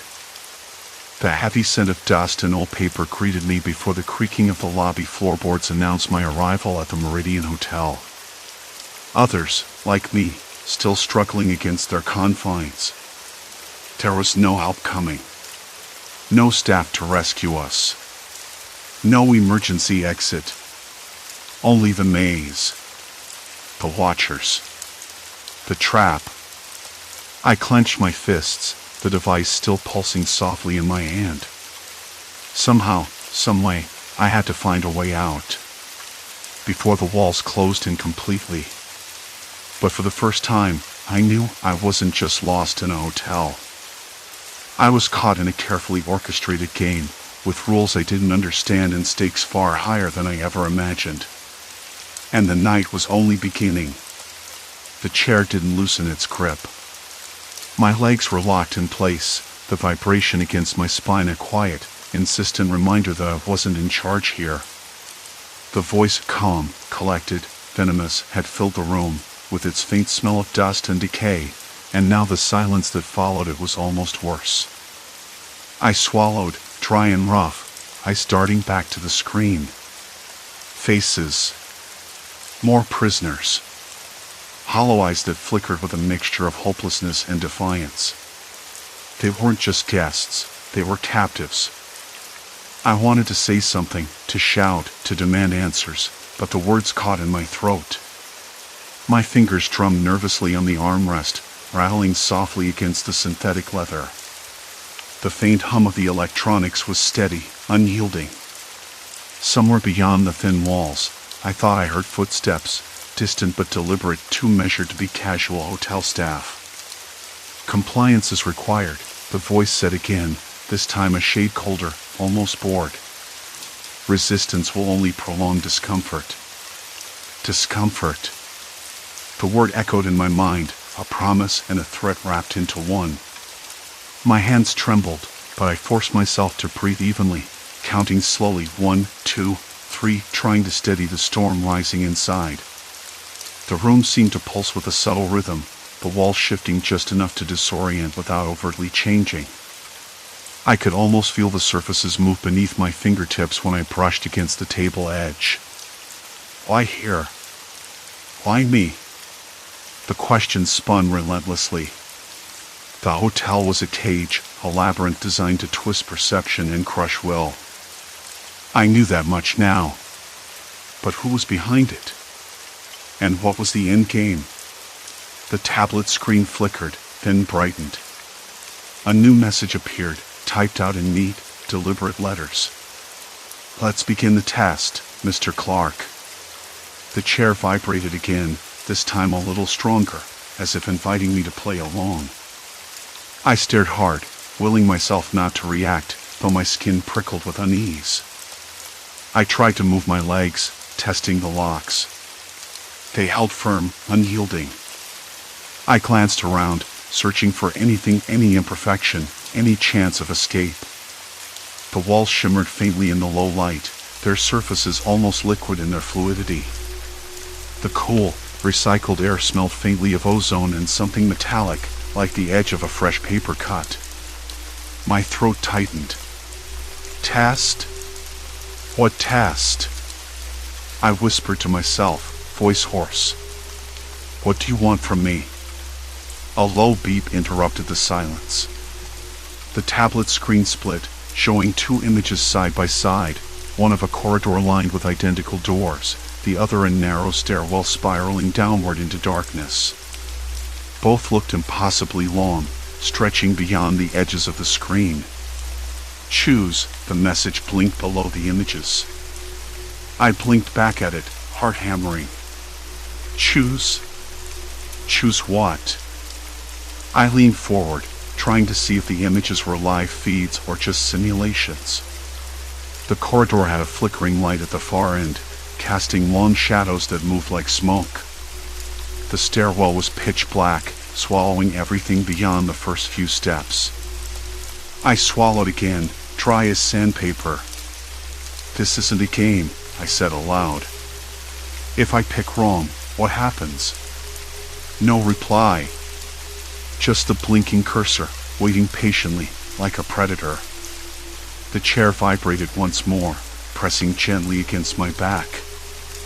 I felt a bead of sweat trail down my temple, cold despite the warmth of the room. My mind raced. If this was a test, then maybe it was designed to break me, to push me into making mistakes. A sudden creak from the walls made me snap my head toward the sound. The plaster near the ceiling had stretched, a fine crack spider webbing outward. The smell of fresh paint, or was it something chemical, seeped through the crack, sharp and unsettling. A flicker of movement caught my eye. On the tablet, the corridor image shifted. A door halfway down swung open just a sliver. A shadow slipped out, quick and silent. My pulse spiked. I leaned closer, squinting. The figure was too dark to make out details, but the way it moved was deliberate, cautious. Someone else trapped here. Or worse, someone controlling the maze. My mind flashed back to the faces on the screen. Were they watching me? Were they prisoners like me, or the ones running this nightmare? Why are you doing this? I demanded, loud enough to fill the room. What do you want? No answer. The chair locked tighter. The walls shifted again. The table slid away, replaced by a narrow ledge barely wide enough for my arms. The temperature dropped, the air growing thinner, colder. I shivered, the skin on my arms prickling. The scent of ozone grew stronger, mingling now with a faint metallic tanked blood. I blinked hard. No! Just the smell of machinery, grinding gears hidden behind the walls. The tablet blinked again. The images shifted.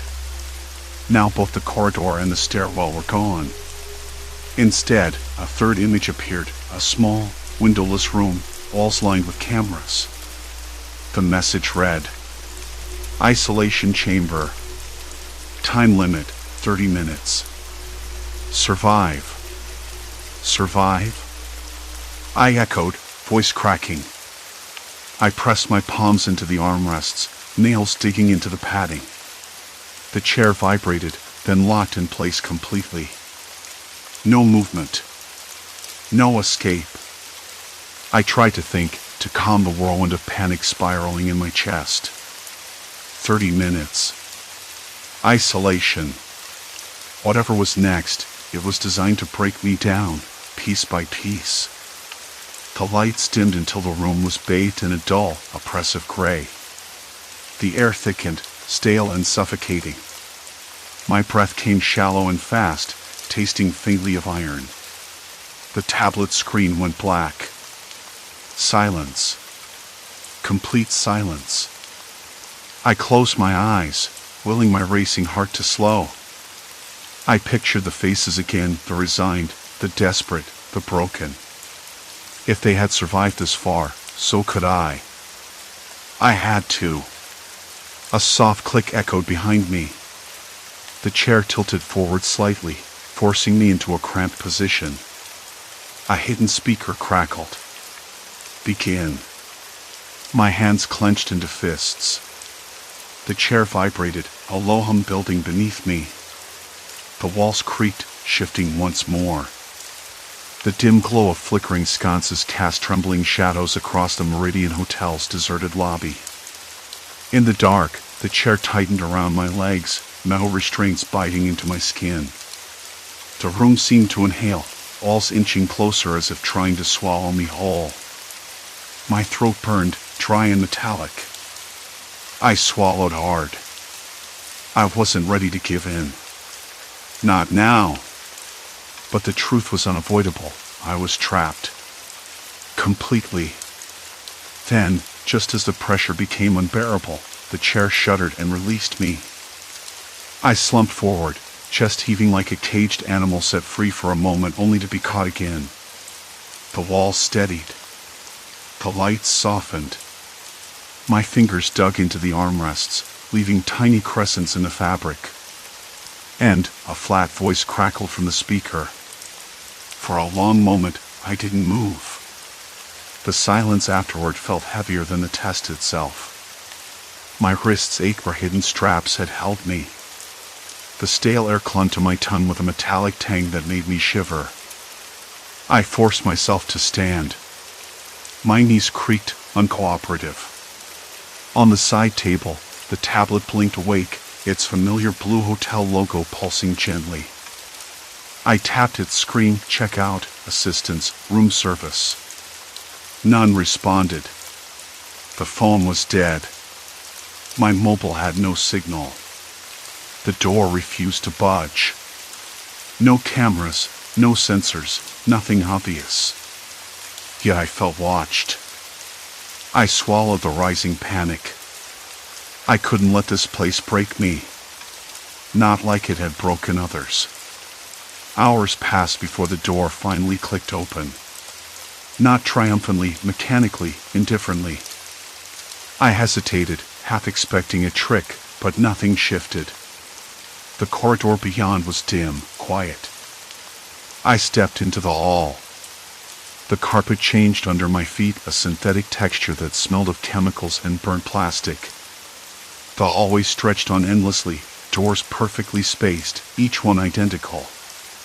Yet the air held strange hints, the faint hum of machinery behind the walls, ozone drifting like an electrical warning, a seam in the ceiling misaligned by a hair.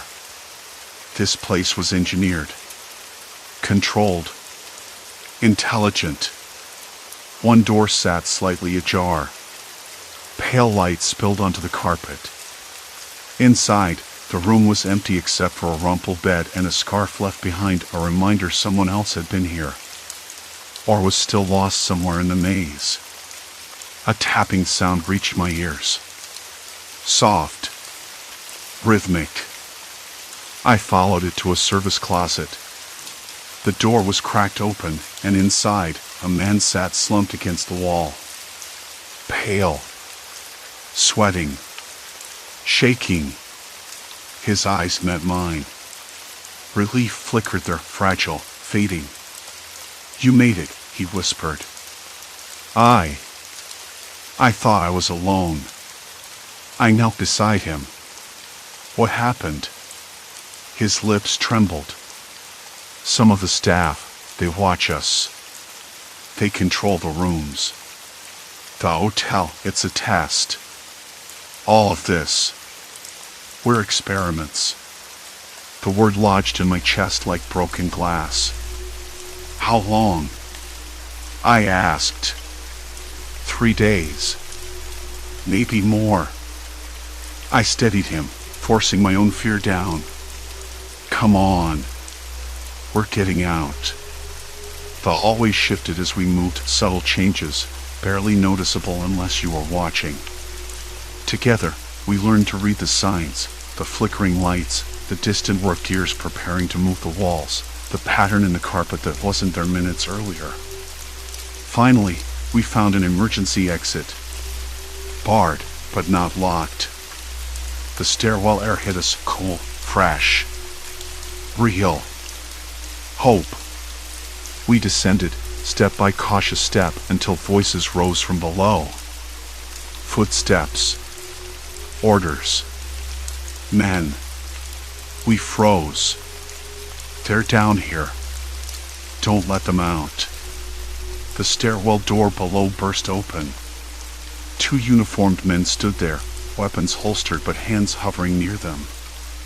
Their eyes were cold, assessing. "No one leaves," one said. The man beside me trembled. "We're prisoners." For a moment, the weight of it all pressed in again, the chair, the walls, the maze, the cruelty engineered into every corner of the hotel.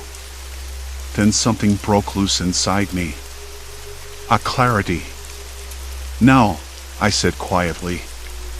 "Not anymore." I stepped between the guards and the man behind me, not brave, just done being afraid.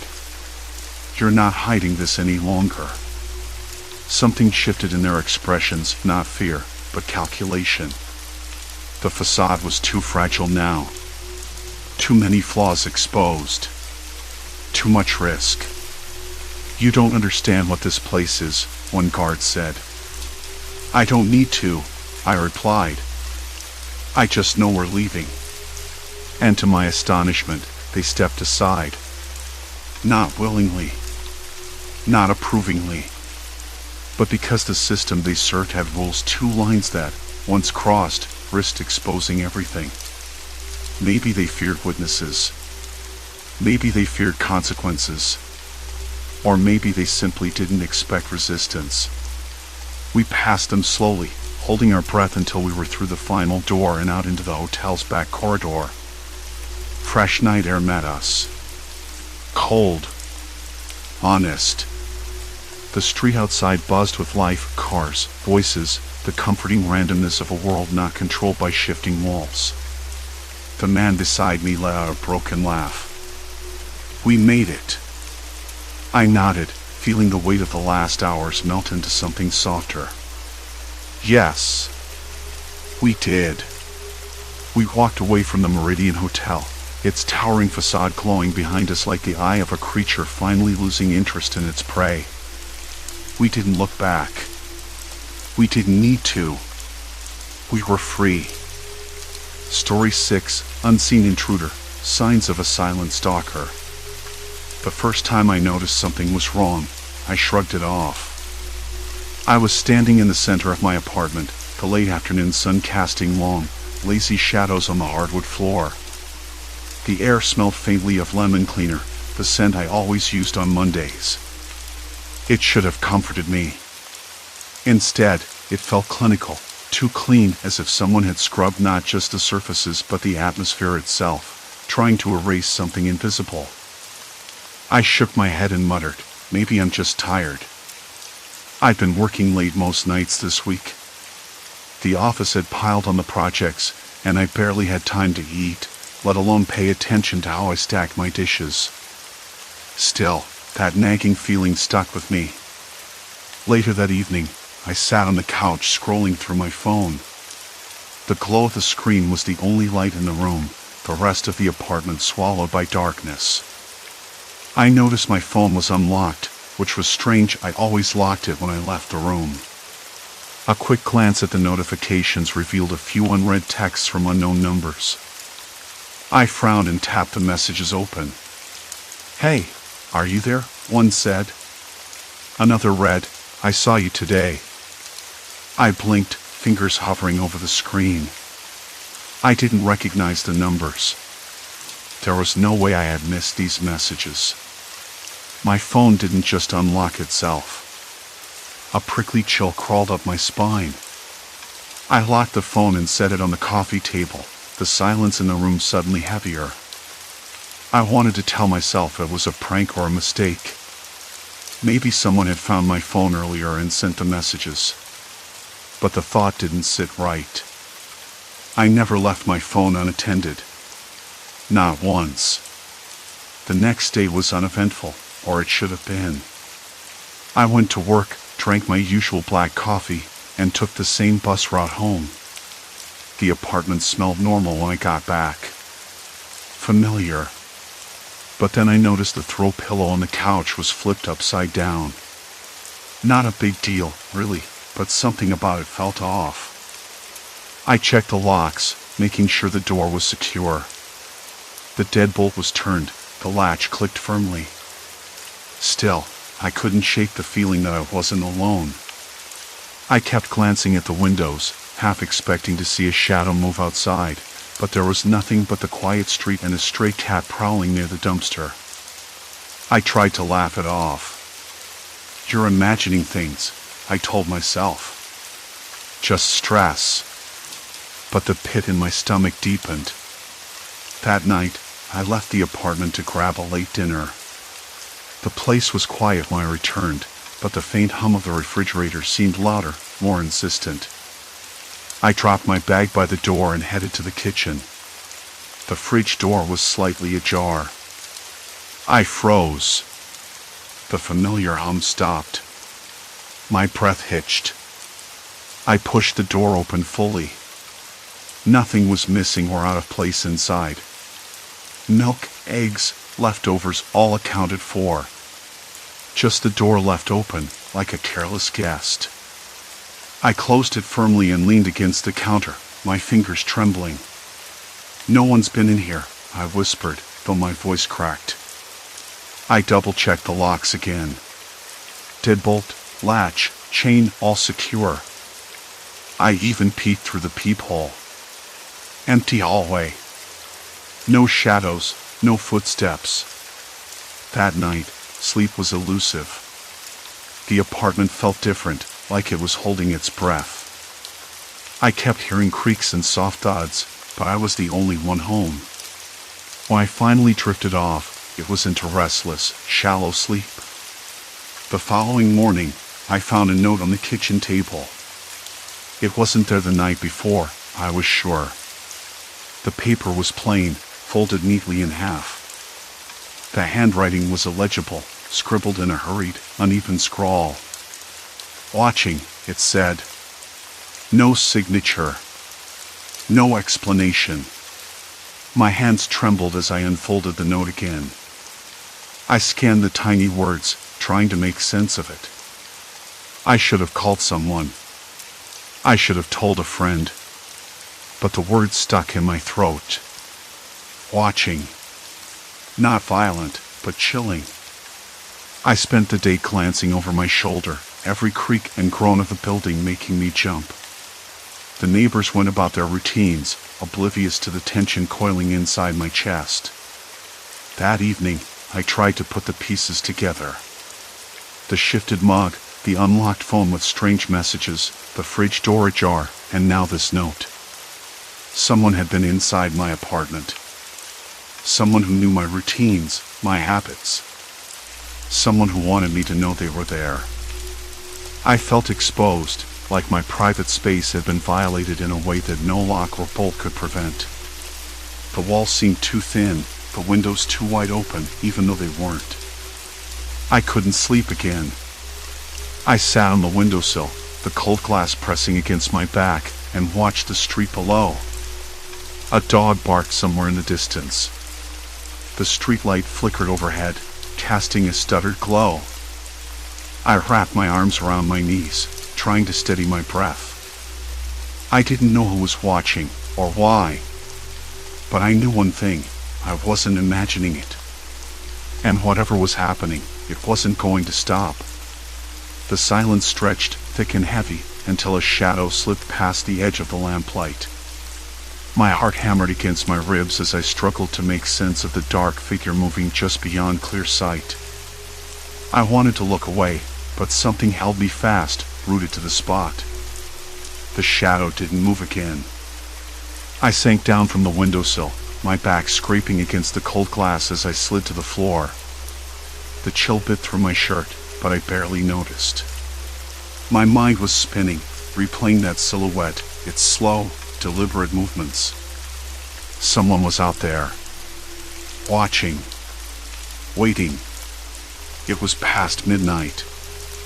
I should have tried to sleep, but the apartment felt different now. The air seemed heavier, thicker, like it was holding its breath. I flicked on the bedside lamp, a dull yellow glow filling the room, and grabbed my phone. The screen was cracked along one corner, a spider web fracture I'd been meaning to fix but never did. The message notifications blinked silently, 3 new texts. From numbers I didn't recognize.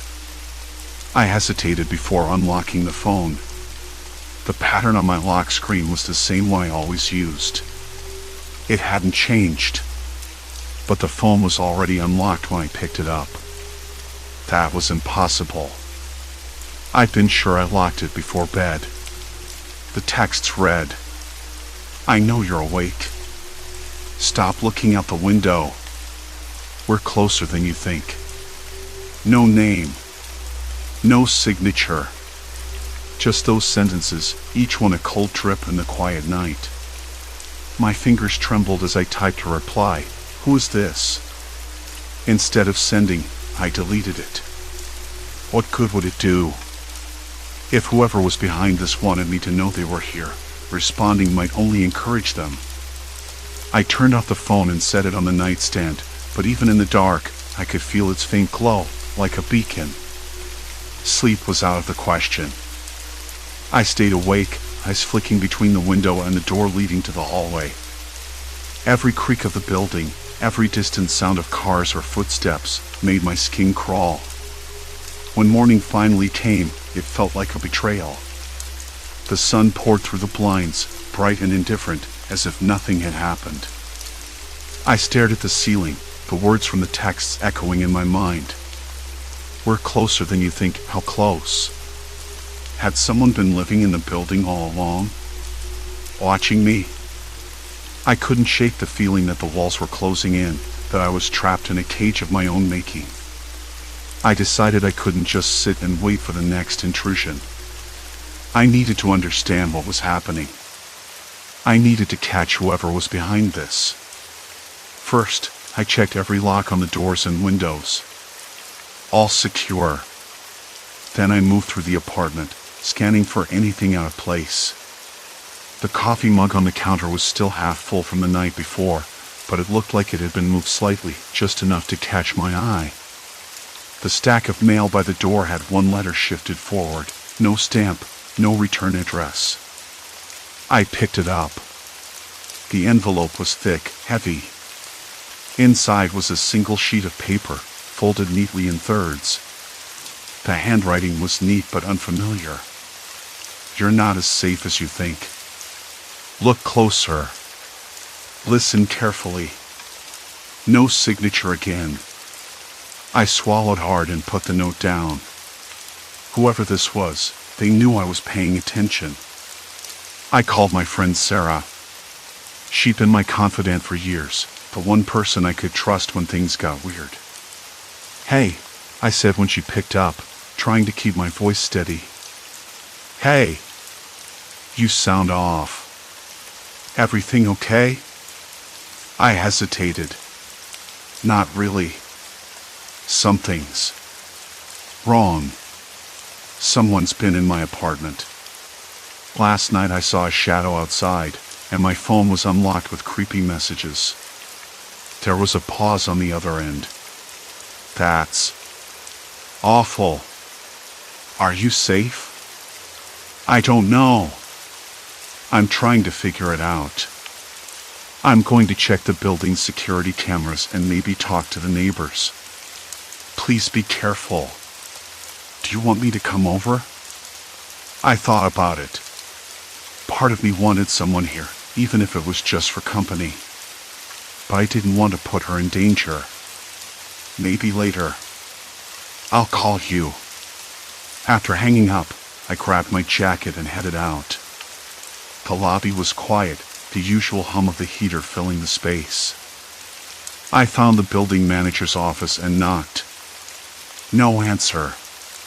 The door was slightly ajar. I pushed it open and stepped inside. The room was cluttered with papers and old coffee cups. The security monitor showed several feeds from around the building. I leaned forward, watching the footage from the hallway outside my apartment. There. At 2:15 a.m. the night before, a figure appeared. Tall, slender, moving with purpose. They stopped just outside my door, hands invisible in the grainy image. Then the door opened. I swallowed hard, heart hammering. The figure stepped inside and stayed for almost 20 minutes. Then they left, closing the door gently behind them. I rewound and watched again. The video was grainy, but I could make out the figure's jacket and the way they walked. It wasn't someone from the building staff. Not a delivery person either. I took pictures of the screen with my phone. If I showed Sarah, maybe she could help me identify the person. But a cold realization settled over me. The person had access to a key. Or they'd found a way to get in without one. I backed out of the office quietly, closing the door behind me.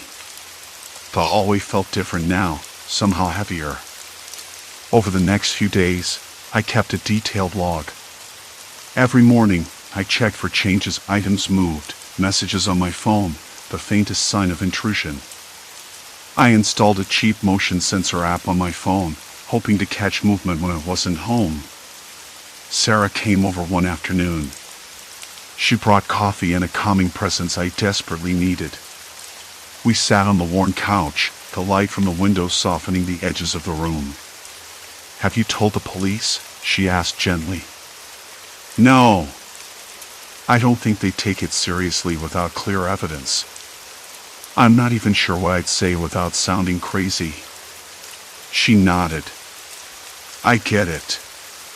But you shouldn't have to go through this alone." Her words made me realize I wasn't just fighting an unknown intruder, I was battling isolation, too. The paranoia that built around me like a cage. That night, I set up my laptop to record the front door area, using the webcam angled out the peephole. I didn't sleep much. The quiet was unbearable. At 3:07 a.m., the recording caught something, a shadow crossing the hallway just outside my door. The door handle moved. I held my breath, watching until the shadow retreated. The next morning, I found a small scrap of paper slipped under the door. It read, "You're watching, but so am I. No fingerprints. No clues." I wanted to tell myself I was imagining it all, that this was some elaborate prank or coincidence. But every detail pointed to the same terrifying truth. I wasn't alone. Not by a long shot. The building's thin walls no longer felt like barriers. They were just fragile veils, easily pierced by someone who knew me better than I knew myself. I locked the door behind me as I left for work, the key rattling in my hand. I glanced back once, half expecting to see that shadow waiting, watching. But there was only silence. Or so I thought. At the bottom of the stairwell, a faint sound caught my ear, a soft scrape, like nails against concrete. I froze, heart thudding. The sound came again, slow and deliberate. I didn't look back. Not yet. Because whatever it wasn't finished with me. The scrap of paper didn't just unsettle me, it broke something inside. "You're watching, but so am I." The words sat heavy on the floor, like a trap snapped shut around my chest. I stared at them for a long moment, the late morning light filtering through the blinds, the faint hum of distant traffic a shallow comfort.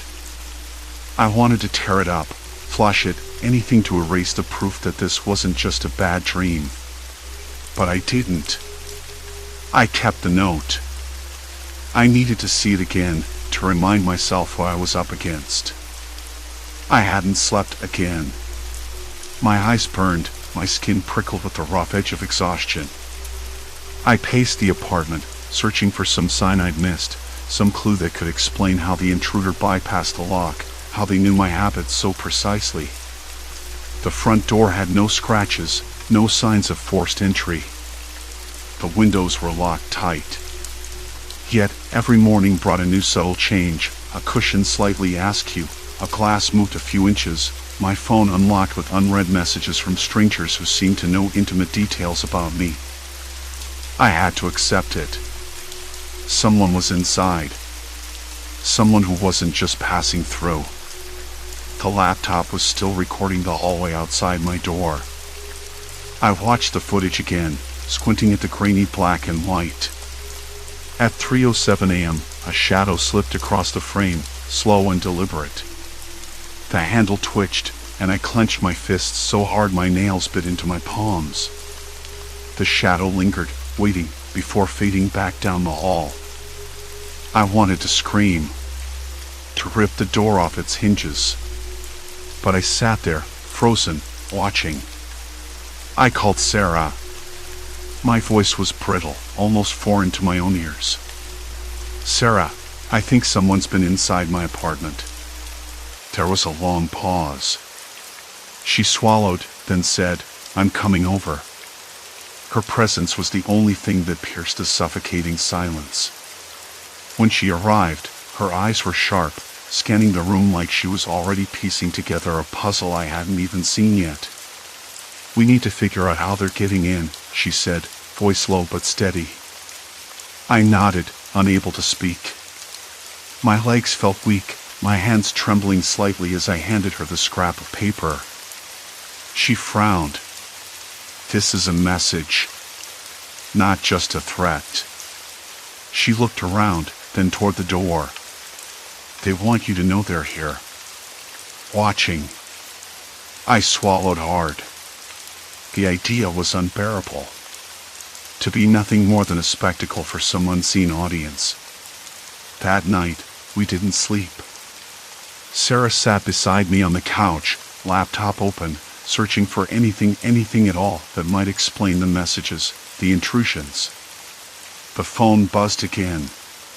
Another unknown sender. The message read, "You can't hide." Not anymore. I showed Sarah.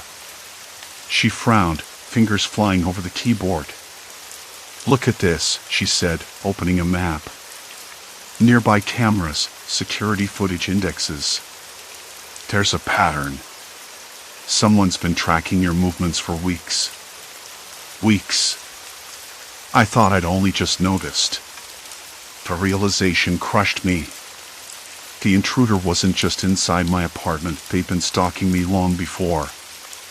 I wanted to believe I could still escape. Move to a new place, change my number, disappear. But Sarah shook her head. No. They've got you marked. You can't run. The words echoed inside my head, louder than any noise in the silent room. We decided to call the police. But the station was a labyrinth of bureaucracy and disbelief. The officer on duty listened, polite but distant.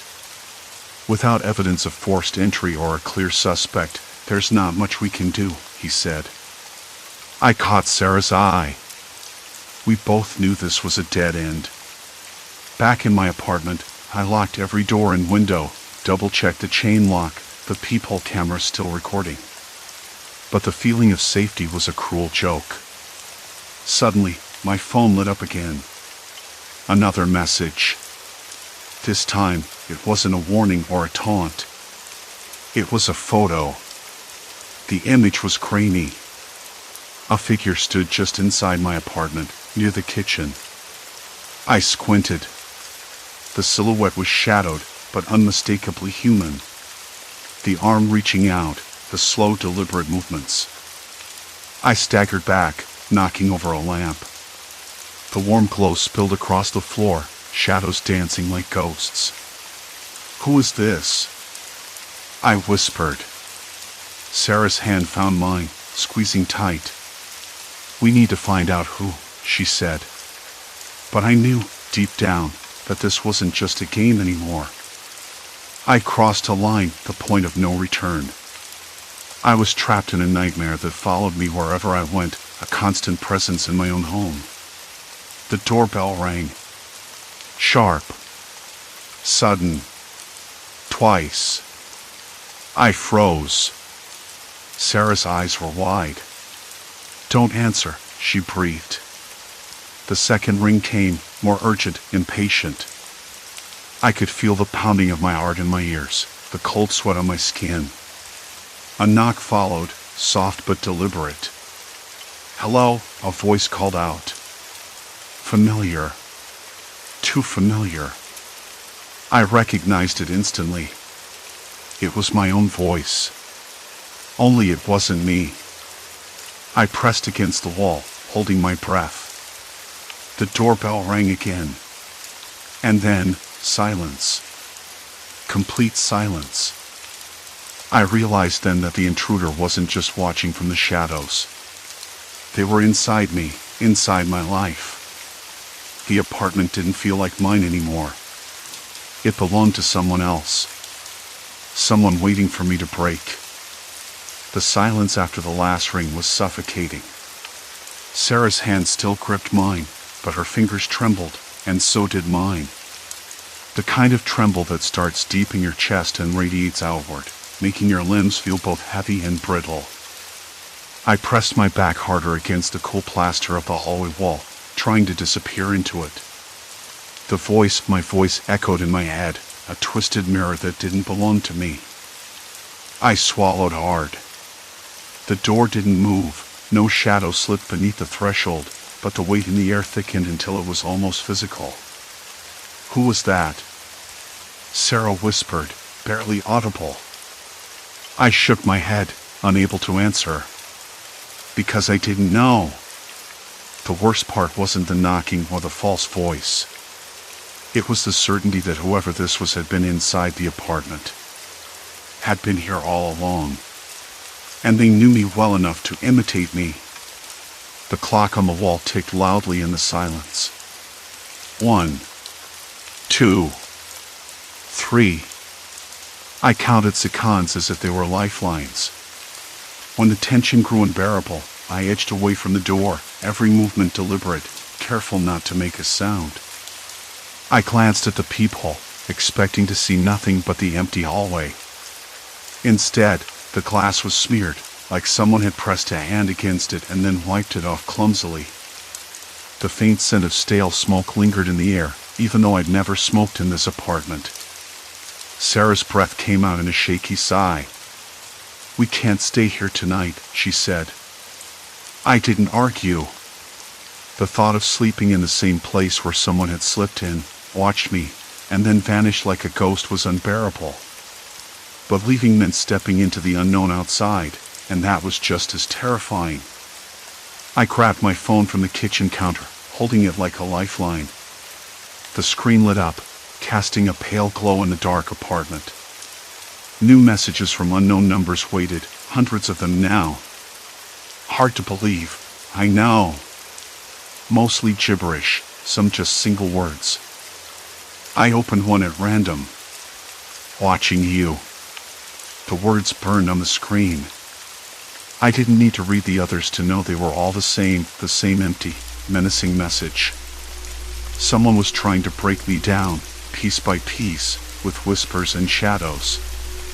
"We need to get to the bottom of this," I said, voice barely steady. Sarah nodded, eyes dark with worry. "But how? The police won't take this seriously without proof. And if we're being watched, we can't just go poking around." I rubbed my temples, trying to think. Sleep was impossible, but exhaustion was clawing at me. The rational part of my brain wanted to call someone, anyone, but I was terrified that the intruder might be listening, waiting for me to slip. Then, a sudden noise from the bedroom made me freeze. A soft scrape, like something thin sliding across wood. I looked at Sarah, who was already on alert, her eyes sharp in the dim light. "Did you hear that?" she whispered. I nodded. Together, we crept toward the bedroom door. The air grew colder, or maybe that was just my imagination, but the hairs on my neck stood on end. My hand shook as I reached for the doorknob, every instinct screaming to run. But I pushed it open. The room looked untouched at first glance. The bed was made, the window closed, curtains drawn. But then I noticed a small detail that made my stomach drop. The framed photo on the nightstand was face down. I didn't remember turning it over. I flipped it right side up. It was a picture of me, taken inside the apartment. Smiling, unaware. Whoever had been here had taken the time to capture that moment. To invade my privacy so thoroughly. Sarah touched my arm. "We should leave. Now." I agreed. We grabbed our coats and phones, moving quietly through the dark apartment. As I locked the door behind us, I caught one last glimpse of the peephole. The glass was clear again, but I knew it wouldn't stay that way for long. Outside, the night air was sharp and cold. The streetlights flickered overhead, casting long shadows. We didn't speak as we walked, the silence between us heavy with unspoken fears. When we reached the coffee shop that never closed, I sat down at a corner table, still gripping my phone. The messages kept coming. "I'm inside. I see you. You can't hide." The words blurred together until they lost meaning, but the threat was unmistakable. Sarah pulled out her laptop, fingers flying over the keys. "I'm trying to trace these numbers. If we can find out who's sending them, Maybe we can figure out what they want. Minutes passed. Then, a ping. She looked up, eyes wide. Got something. The number wasn't local. It traced back to a burner phone, but the data showed a pattern, a series of locations, all close to my apartment. And then one location that stood out, the park across the street. I swallowed. That's where I go jogging every morning. Sarah's gaze hardened. You think they're waiting for you there? I wanted to say no, but the truth was a bitter pill. Whoever this was wasn't just inside my apartment. They were inside my life, my routines. Watching. Waiting. We need to be smart about this, Sarah said. No more alone time. No more routines. I nodded, but inside, a darker thought gnawed at me. What if it was too late? What if the person had already crossed the line from watching to something worse? The sky outside began to lighten, the first hints of dawn creeping over the horizon. I felt drained, hollowed out. But the fight wasn't over. Not yet. As we packed up to leave the cafe, my phone buzzed again. Another message. But this one was different. It wasn't a text. It was a photo. A photo of the coffee shop we just left. And in the foreground, barely visible, was a figure sitting alone at a corner table. Watching. Waiting. But then again. The photo on my phone glowed in the dim light of the cafe as Sarah and I stared at it, the shadows of early morning pooling around our legs beneath the table. I pocketed my phone without a word. Sarah's eyes didn't leave mine. We can't stay here, she said quietly. They know where you are. They know you're not alone. I nodded.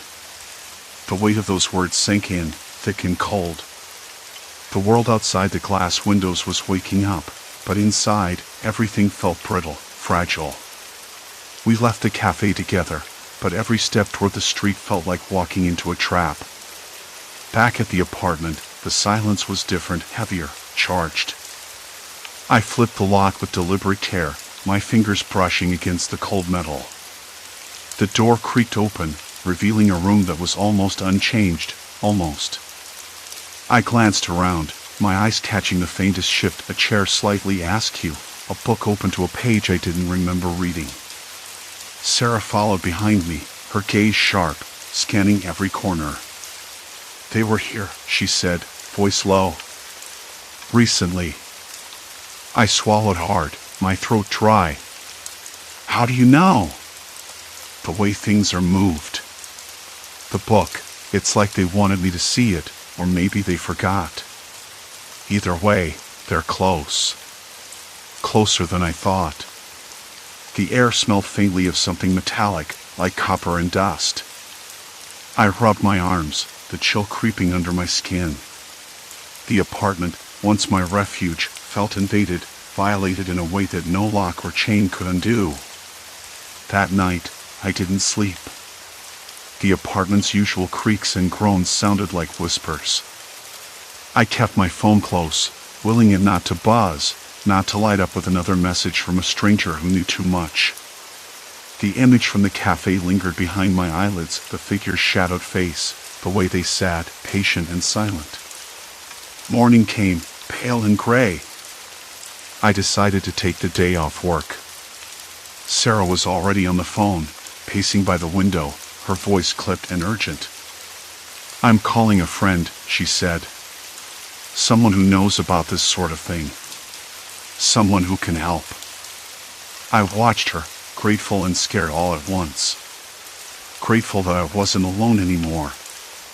Scared because this was no longer just about me. It was bigger, darker, and I wasn't sure I was ready for what came next. By afternoon, a plan was forming. The friend Mark arrived, a tall man with a calm demeanor and eyes that missed nothing. He moved through the apartment like he was reading its secrets, noting the scuffed floorboards near the window, the faint fingerprints on the glass. "You've been compromised," he said bluntly. "Someone has been inside, watching your habits, your comings and goings. You're dealing with a stalker who understands the importance of patience." I nodded, the word stalking settling heavily in my mind. It wasn't just an invasion of space, it was an invasion of self. My routines, my privacy, my sense of safety all stripped away. Mark suggested some changes, practical measures, security cameras, motion sensors, even a new lock, but the urgency wasn't just about gadgets. It was about mindset. "You have to be unpredictable," he said. "Change your patterns. Don't be alone. Trust your instincts." Sarah and I listened, absorbing everything.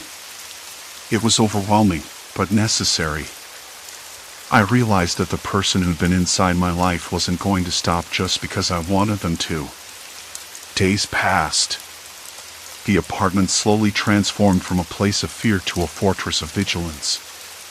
Lights flickered on timers. Doors were double-checked. Phones stayed close, screens locked tight. But even in these small victories, a shadow lingered, an echo of the breach that had already happened. One evening, as I sat by the window watching the city lights blink alive, my phone buzzed again. A message this time, not a photo. Just one word. "Here." I stared at it, breath caught somewhere between my chest and throat. The word wasn't a threat. It was a promise. A reminder. They hadn't left. They were still here, watching, waiting.